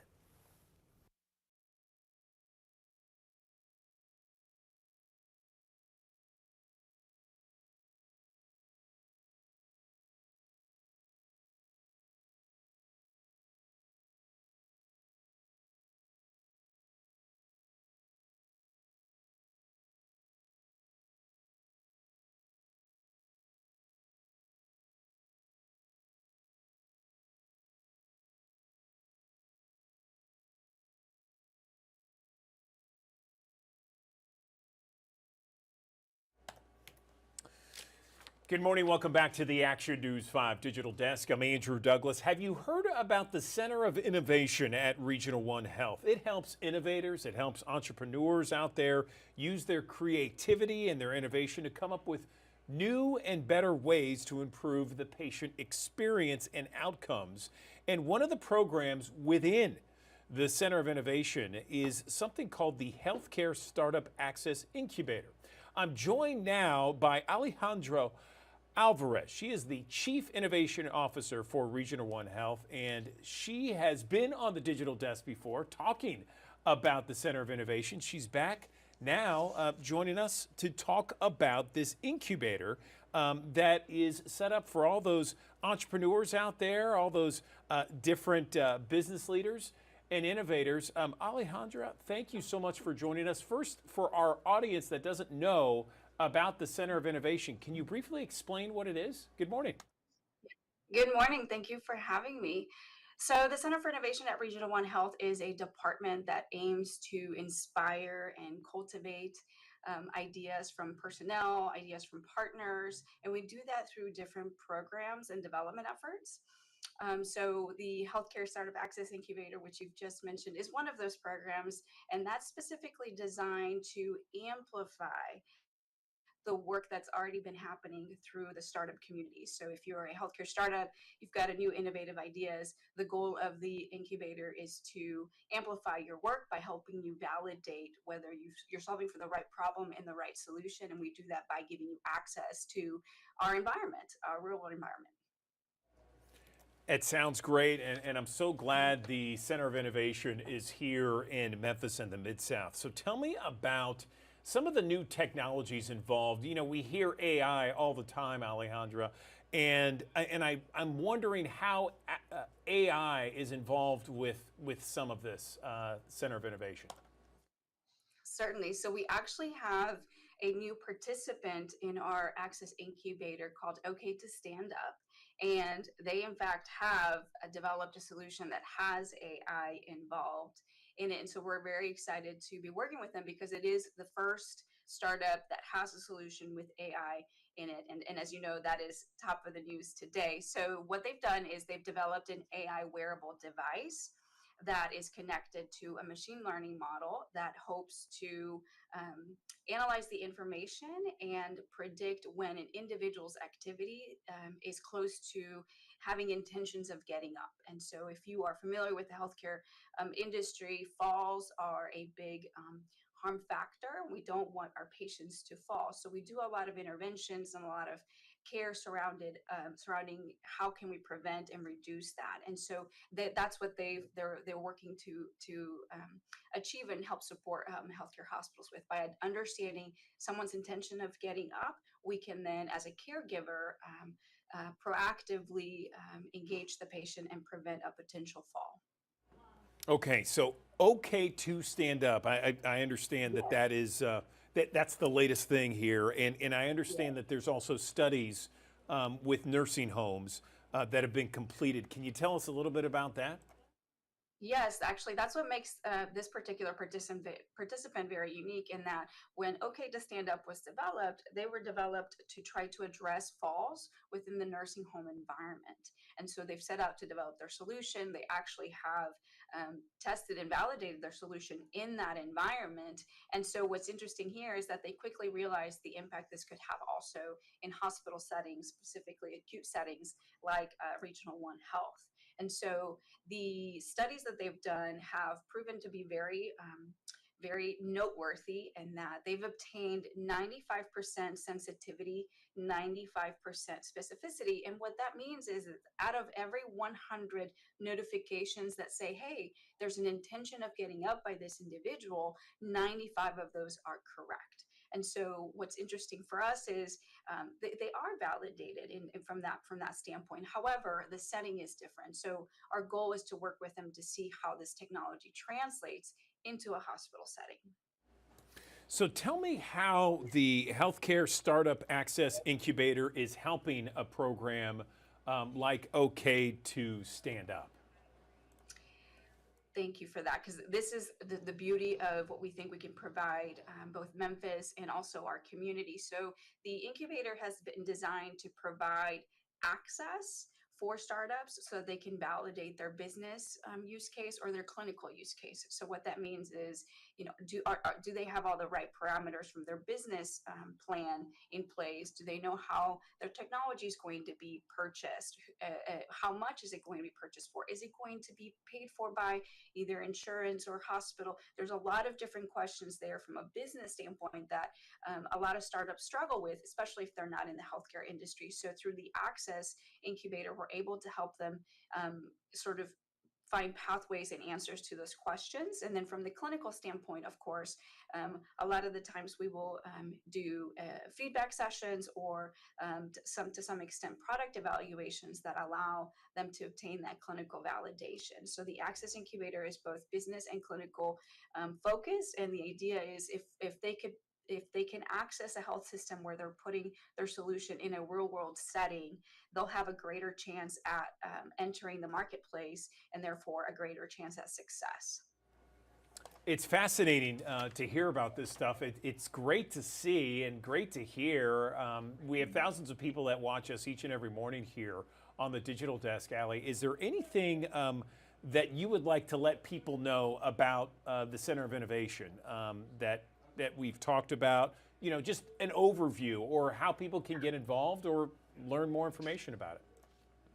Certainly. Well, so if first of all, I would like them to know that we provide a world or environment setting for them for them to validate their technology or solution through candid conversations, exposure, interactions, and ultimately understanding the efficacy and safety of their product. So if they've got a healthcare solution that they're creating or getting ready to create, we can work with them through that process, and as a result of that, ensure that when they go to market, they have validated their technology and can have greater chance at success. In terms of our current participant, I think the biggest component that I would like the community to know is that even though this program was specifically designed for helping startups validate their technology, it also had a secondary objective. And the secondary objective is that our staff gets exposed to these latest advancements in healthcare technologies. They interact with them, and so we hope that inspires them and that gets them excited about what's to come.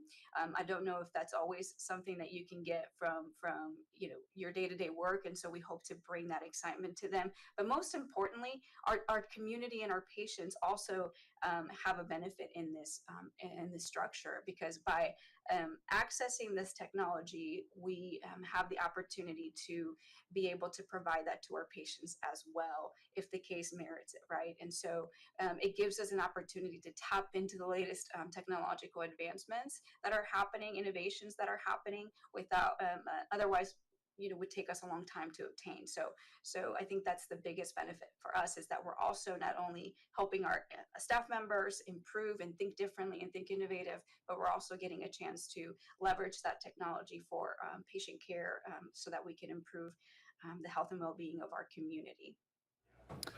Is there a website where people can go and learn more information about the Center of Innovation and what you guys do to help not only entrepreneurs and business leaders, but also the general public? Yes, absolutely. So it's innovation.regional1health.org. They'll be able to find Okay. information about our programs and my contact information. So I'll be happy to talk to them. Wonderful, wonderful. Thank you. Alejandra Alvarez, we appreciate your time once again on the Digital Desk. Thanks so very much. And thanks for all that you do for the Center of Innovation, for all of us here in Memphis and the Mid-South. We appreciate it.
Good morning. Welcome back to the Action News 5 Digital Desk. I'm Andrew Douglas. Summer, of course, one of the busiest times of the year for so many families out there. It's also a busy time for medical professionals. And as workloads increase and staffing shortages become more pronounced, the increased demand can lead to higher stress levels and burnout for so many medical professionals. The American Hospital Association estimates a shortage of up to 3.2 million healthcare workers by 2026, but there is a ray of hope provided in a recent survey. Let's bring in someone that can help us navigate all of this and talk a little bit about this survey. I'm joined now by Dr. Travis Moore. He is Director of Healthcare Category Management at Indeed, joining us on the Digital Desk. Travis, good morning to you. So let's talk a little bit about what came out of this survey, because it's pretty well known. We all know about the burnout currently among medical professionals. Good morning. Yeah, good morning. Thank you so much for having me. So Indeed commissioned the Pulse of Healthcare report, which was really trying to figure out where are job seekers at in healthcare? How are they feeling? During the pandemic, we heard that a lot of healthcare workers were leaving the field. We wanted to find out, is that still the situation? And the good news is that over 80%, so the vast majority of healthcare workers, plan to stay in healthcare roles. That being said, about 1 in 3 are experiencing at least one symptom of burnout, which is causing them to think about their employment and think about things that ways that they can create better work-life balance, and look at resources from employers like mental access to mental health, and different things to help them feel more supported and help really combat the burnout feelings that they're having. I was going to say, like, do you have any tips or suggestions for people maybe experiencing burnout? And what about those people who are in that education process who want to eventually enter that Medicare or medical profession? Yeah. So great question. So especially when it comes to burnout, acknowledging the fact that it's okay to feel that way as a healthcare worker. A lot of times there's this stigma around it. Acknowledge that it's okay. You may feel that way during your career at some point. And start communicating that with your supervisor or your peers. Our surveys showed that there was a strong correlation between the relationships of the workers with each other, as well as their supervisor, and their overall sense of well-being at work. Set boundaries. A lot of times we see that shift incentive come up. We're like, man, that sounds awesome, but is it worth the mental impact that it'll have on us? Prioritize things like self-care. I know that sounds super cliche, but you've got to take the time to do things that fill your cup. So whatever that is, whether it's playing your favorite game or a hobby or meditation, pick something that works for you. And really look for the signs of exhaustion or burnout, which are things like exhaustion, feeling disconnected, not feeling like the healthcare worker that you really want to be, feeling like your work product is starting to slide, or maybe you're even feeling apathetic or like you don't want to do this anymore. Those are all signs that you should take a deeper dive in why you're feeling that way, and make sure that you're doing things like promoting self-care to start offsetting that balance. Tell me about the ray of hope that this recent survey shows in terms of results. Yeah, so I think the best result, or the biggest ray of sunshine for me, is that the vast majority of healthcare workers want to stay in healthcare.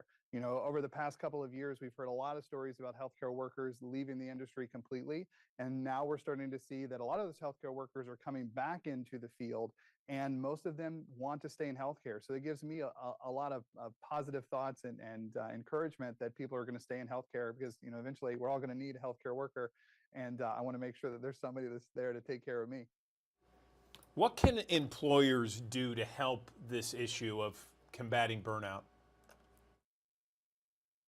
Yeah, it's a great question. A lot of employers are really starting to think deeper about this. First is just creating that positive, supportive, inclusive environment, creating easy access to resources, especially mental health resources and other things that combat burnout. As I said earlier, our survey showed there was a strong correlation between relationships and job satisfaction, most specifically relationships with their patients, relationships with coworkers, and relationships with supervisors. So whatever employers can do to help facilitate relationship building amongst their teams. And then finally, just making sure that they're checking in and listening to their teams. A lot of the employers that we work with are doing listening sessions or surveys, and then making sure that their teams feel heard and supported by actioning on a lot of the things that they found in those surveys. So those are kind of the big things that we're seeing right now that seem to be making an impact. What about people who want to enter the medical profession as a career? Do you have any additional information for them, perhaps advice, tips, suggestions, that sort of thing? Yeah, of course. So we have a ton of resources on Indeed.com/careers in care. We have this massive hub of healthcare resources to help you look through and explore different opportunities in healthcare. Healthcare offers a ton of different options for you. And so we've laid out some of those options on our website through day in the life videos, where you can watch what an ER nurse does on a day-to-day basis, or read an article on what a physical therapist does. So we have a lot of resources for you to be able to get in, dive in, and explore healthcare occupations. All right, Travis Moore joining us on the digital desk. Very helpful information you passed on to our viewers. We appreciate it, Travis. Thank you. Absolutely. Thank you.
Thanks for joining us here on the Action News 5 digital desk here on a Tuesday.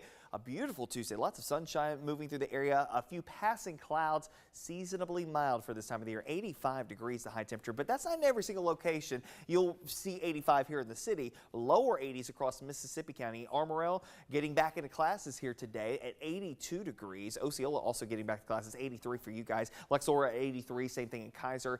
And we'll go 81 in Leachville. Compare that to Coahoma County, where highs will get in the upper 80s today, but at least the humidity levels not nearly as high as where they have been in recent days. Clarksdale at 87, same thing, Friars Point, Lula, and Jonestown. Tonight, 64 the overnight low temperature, but a few passing clouds. Very comfortable here in the city, but again, in the outlying areas, likely in the upper 50s. And I would say that even inside Shelby County, we're talking 64 at the airport.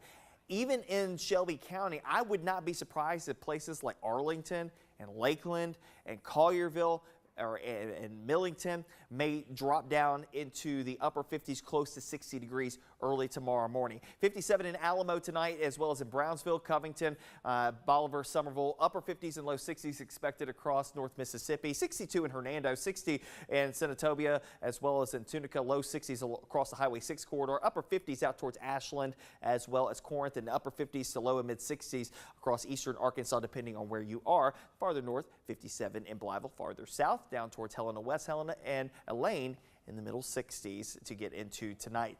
And of course, it only gets better when it comes down to the humidity levels over the course of the next 24 to 48 hours as we continue to drop off through at least Thursday, but we'll start to see some changes by the time we head towards Thursday evening into Friday. And that will allow for our temperatures to come creeping back up in the overnight lows. We'll go 62 for an overnight low for Thursday, up to the upper 60s to near 70 on Friday, back to the lower 70s, which is typical for this time of the year by the weekend, and the lower to middle 70s by the time we head towards early portions of next week. Don't expect a lot of rainfall in the next couple of days. We're dry this week and likely throughout the vast majority of next week. There could be a few showers that could sneak in by the mid portion of the week, but as far as overwhelming chances for rain and storms, just not the case coming up for us as we head through the next couple of days. That is only going to exacerbate ongoing drought issues, ongoing issues with the river. Again, we're getting to that point where the low river levels are starting to come back into play. So navigable traffic along the Mississippi River is going to start to be impacted. And of course, the tributaries coming down into the river stem also will be affected by that as well.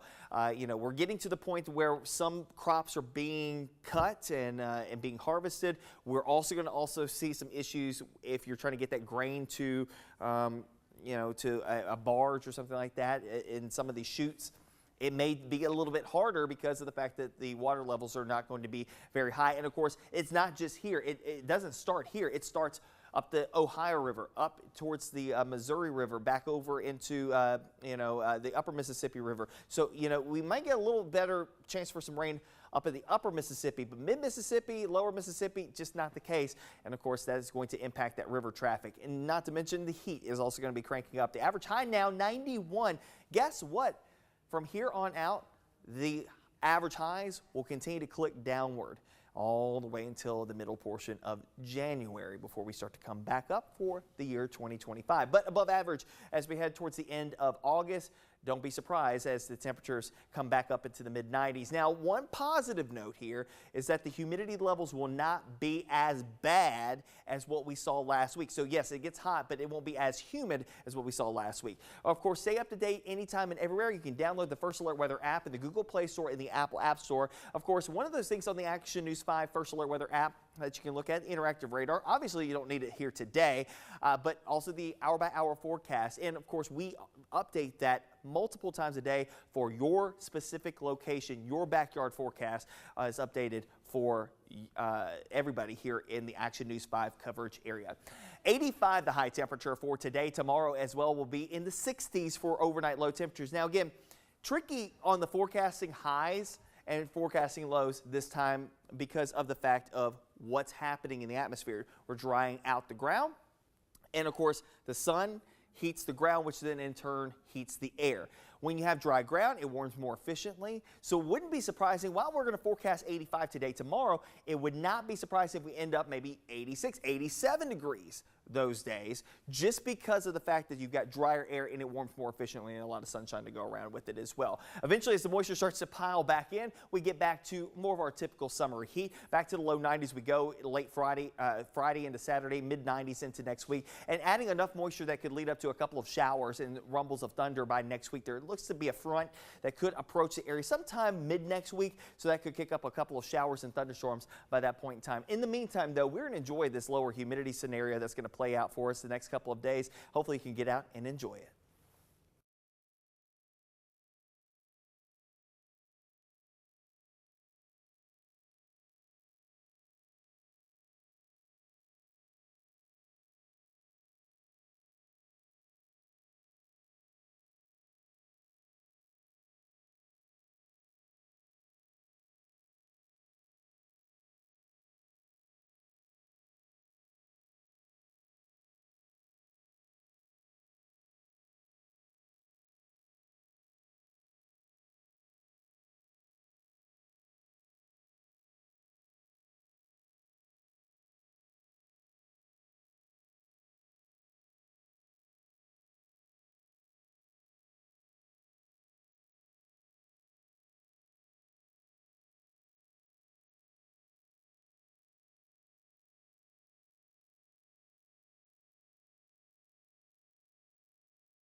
And thank you for sticking with the Action News 5 Digital Desk. I'm Sydney Gray in for Andrew Douglas this morning. We've got some interviews for you throughout the morning, and now we're going to talk about leveraging your mental health support. Such an important topic, and we've got someone very special from Methodist Le Bonheur Healthcare joining me this morning to chat all about this today. And so, Jared, I hope you can hear me okay. How's it going? How are you doing? I'm doing well. How are you doing this morning? I am so well. Jared Davis, thank you so much for being with us today. So let's chat about it. There are so many different conversations when it comes to mental health, and specifically we're going to be talking about creating that support system. So can you tell us, first of all, why we need to have that in the first place? Well, it's really important to have a mental health support system because a lot of times we try to go through things alone and we get used to thinking we have to go through things alone, when in reality, the most important thing to have is somebody to be able to reach out to and help us just talk things out, whether that's a therapist or a friend or a family member, instead of having to constantly face things by ourselves. Totally hear that. Jared, you talked about therapist, family member, or friend. Can you also tell us, I mean, is there a specific number? Should we have multiple people that we can kind of go to when we go through these different circumstances in life? So there isn't an ideal number because everybody has different resources. So there's not an ideal number of people that we should be able to rely on. However, what we do want to do is make sure that we're utilizing different people in different ways in our support system because it's usually broader than we think it could be. Do you mind expanding on that a little bit? You say different people in different ways. So is this, I call mom for, certain stuff and dad for other issues. Is that kind of what you're getting at? Yeah, we have people that are in our support system to help us vent, people in our support system to help give us advice, people in our support system to help distract us, people in our support system to help make us laugh. Different people play different roles. And the more we realize how those different roles can be filled, the more people we tend to be able to add to our support systems. Absolutely. Jared, can you talk about how important it is to know how to identify those people? What steps should we be taking to do that? So the first steps to take to identify who should be in your support system is really figuring out who has your best interest at heart. Who do you feel like you can trust, that you can be vulnerable with? And again, that goes back into what type of way they're in your support system. Somebody I can be, really vulnerable with is somebody I might want to vent to. Somebody who I don't necessarily think I can be as vulnerable with, but I know can be there for me, might be that person for a distraction. So it's going to be a little bit different for each person. Get that. What about the other side of that? We talk about why it's so important to know who we can go to, but what if we have those folks we're already close to, but we feel like maybe the relationship has changed or we can't maybe have that same type of relationship? How do we handle those situations? Well, that's where the most important word comes in: boundaries. We want to set boundaries with people in and out of our support systems. And boundaries doesn't mean that you're telling someone how to behave. They mean that you're telling someone how you'll behave if they cross that boundary. So when you set your boundaries, tell people how you need to be supported. If they're not supporting you in that way, or if they're consistently crossing a boundary in a way that's harming you, then it might be time to take a step back from that person and reevaluate how you incorporate them into your support system. 100%. Jared, is there anything else you think folks really need to know or hear about when it comes to, mental health? I mean, I feel like it's such a broad topic. It's something we talk about often, but an important topic nonetheless. Yeah, I think a really big thing that people should know about having a support system, about being a part of a support system, is that it's not all about being there for someone else or having someone else just be there for you. You know, people talk about wanting to be the strong friend or being the person people always come to lean on. But the strongest geometric shape is a triangle because you have two pieces that are leaning in equally on each other. So when you're in a support system, it's not about one person being the major support and the other person being there to just have somebody to lean on. It's about you both being able to lean in on each other, even if that's in different ways, even if one person is the advice giver and one person is just the shoulder to cry on or is just the distraction. You know, we want to be able to say, I can support you and you can support me. That's what makes this a system. Hey, I love it. That's a great analogy right there. That triangle, it really helps bring it all together. Well, Jared, thank you so much for your time. Anything else you feel like I missed that you wanted to mention? The actually only other thing I would mention is one that gets surprises my clients a lot of times, which is the fact that your children can be in your support system. Just because you have them in your support system doesn't mean that you're putting something off on them. It means that you're leveraging your relationship that you have with someone that you know cares for you in a way that helps to improve your mental health. So I always like to add that in for people with kids that, you know, it's not putting extra on them for them to be part of your support. They want to be a part of that support in different ways. Yeah, that's good. I like that. All right, Jared, thank you so much. Jared Davis, counselor with Methodist Le Bonheur Healthcare, giving us some really good insight on our mental health and those support systems. Really appreciate your time. Yeah, no problem. Thank you. Thanks.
There is a critical shortage of blood right now. In fact, it is gotten to the point where the American Red Cross is calling this an emergency type situation because it is plummeted. The inventories have plummeted a lot this summer. Let's bring in someone to talk about the blood shortage and what we can do about it. I'm joined now by Dr. Baya Lansky. She is a Division Chief Medical Officer with the American Red Cross. Dr. Lasky, good morning to you. Tell us about the blood shortage and the serious effect that it has. Yes, well, the recent severe weather has had a significant impact on the blood supply. We have seen Hurricane Debbie, the wildfires, the tornadoes that have forced the cancellation of about 60 drives just in the last week, which means 1,500 blood donations that were not collected. This is now coming on the heels of July, where we saw record temperatures across the country during a time when it's already challenging to collect due to travel and vacation plans. So as you said, since July 1st, the American Red Cross blood supply has dropped by 25%, which means about 19,000 units that have not been collected. And we are working very closely with our hospitals around the clock to make sure that patient needs are met. But unfortunately, the blood is going out the door faster than we are able to collect it. Right, and right now you need all blood types, but type O is the most favored, right? That's right. Donors of all blood types are welcome to come donate. No matter what your blood type, you can help patients. But you're exactly right. Type O blood product is particularly low. O negative is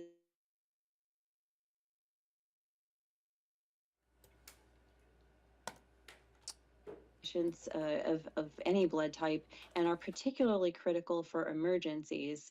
And so distributions of these most high demand, most needed blood types have been reduced to hospitals in recent months. And then also platelets of all blood types are in constant need as well.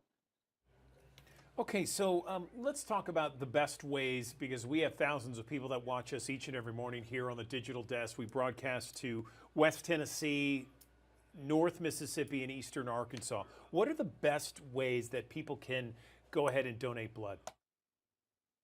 Yes, well, you can find us at redcrossblood.org, call us at 1-800-RED Cross, or find us on the Red Cross Blood Donor app. You can find a location near you to make an appointment. And we are encouraging everyone, if you have never donated before, it is easy and it's a short amount of time that of your day that you can save a life and touch someone else's survival. As a thank you, we are offering a $20 Amazon gift card to anyone who comes in during the month of August. And I would just encourage people, patients depend on hospitals, hospitals depend on us, and we depend on you to help support them. So please, as you go about your summer, please remember the people who are in the hospital who need transfusions today, tomorrow, next week. We really need people to come out and donate. All right, Dr. Baya Lasky, we appreciate you and everything that the American Red Cross does for everyone, especially in those moments where we need the American Red Cross the most. Thank you, and hopefully the message has been sent out loud and clear to the thousands of people who watch us. We have Digital Desk. I'm Andrew Douglas. Have you thought about having a will? Perhaps you already have one. Well, so many people wait. They wait for life-changing events, health scares, maybe property purchases, parenthood, you starting to have kids. They wait for those moments in order to consider having a will, but it's so important to have because that's really allowing you to ensure your final wishes are honored.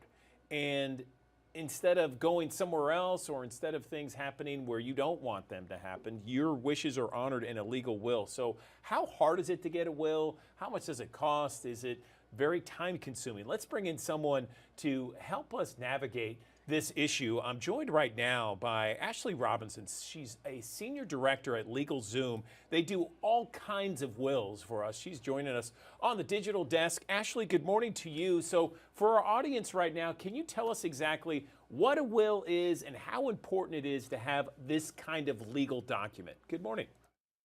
Absolutely. Good morning. So think of your will like your personal playbook for what happens after you leave the party. It's a legal document that outlines how you want your treasures divvied up after you're gone.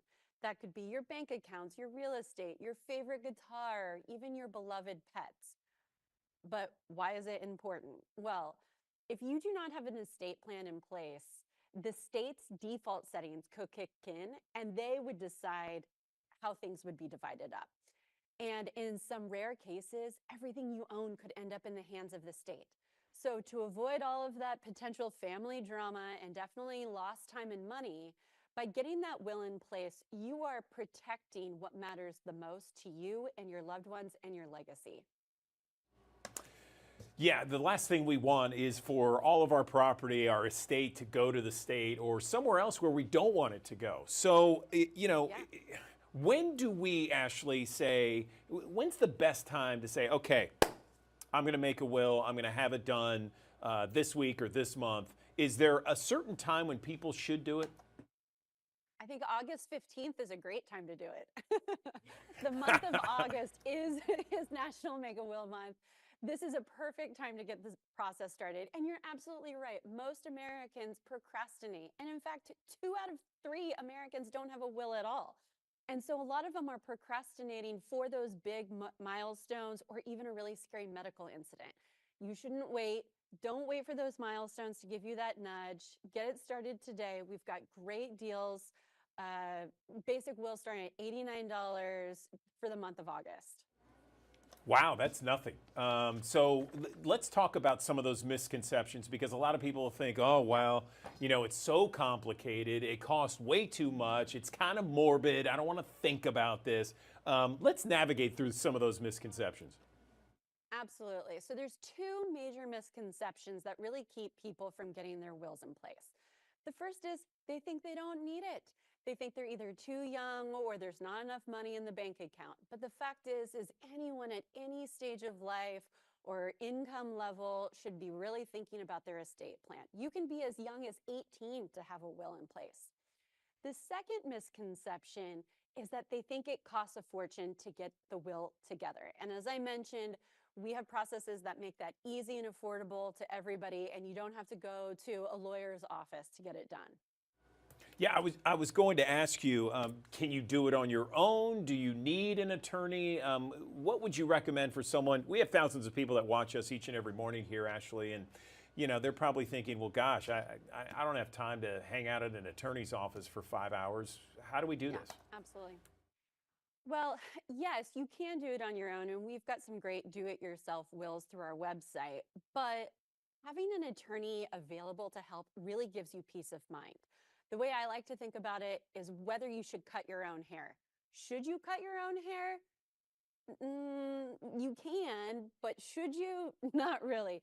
Looking to an expert to help you through that process will really give you that peace of mind. And particularly for a will, they'll make sure the paperwork is filled out properly so it will be rock solid to hold up in court. We have a great network of attorneys that can help customers across all 50 states. Unlimited revisions, advice, and as we said, no trips to a lawyer's office required. Where do people make their biggest mistakes when it comes to a will? I know some people out there, you know, they might think, well, I'll just put it down, you know, to anyone who reads this, this is my last will and testament. I mean, is that one of the mistakes they do? What are some other mistakes? I mean, I think the biggest mistake is not having a will, right? As we talked about, it's so important to have if you want to keep your legacy intact, if you want to make sure your loved ones are taken care of after you're gone, having a will really is the ultimate way to protect what matters most. Okay, so we've talked about a number of different things here. If someone's watching and they want maybe 3 basic headlines of what to do, you know, just some bullet points, where would they start? Well, the best place to start really is LegalZoom.com. We've got great deals this month through the month of August, National Make a Will Month, where you can start the process really early on. But if someone is trying to determine is a will or a trust the right thing for me, talking to an attorney and figuring out what's best for your scenario and what the legacy is that you want to leave behind, that's really the way to do it. So anyone can go to LegalZoom.com to find out more. Okay, Ashley Robinson, thank you for spelling this out for us. Really made it easy to understand. We appreciate it. Thank you so much. I appreciate it. Okay.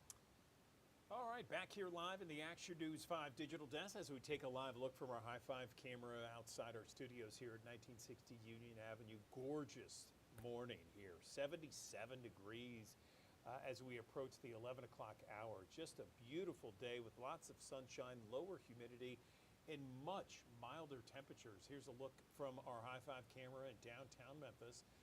Traffic running smoothly. Again, sun shining brightly today. And if you like how you feel when you go outside, this is going to be the same kind of conditions we're going to see for the next several days. In fact, you'll get more of that on Action News 5 at midday. That's starting at the top of the hour with Ariana Poindexter, Jerry Askin. They'll take you through the next hour with all of your news and headlines, and you also get your forecast as well for the next 7 days. So enjoy this beautiful reprieve when it comes to the heat out there we've been dealing with. It's mid-August, and we are dealing with some amazing temperatures right now. In fact, in some areas tonight, it might get down to the 50s, which is incredible when you think about it.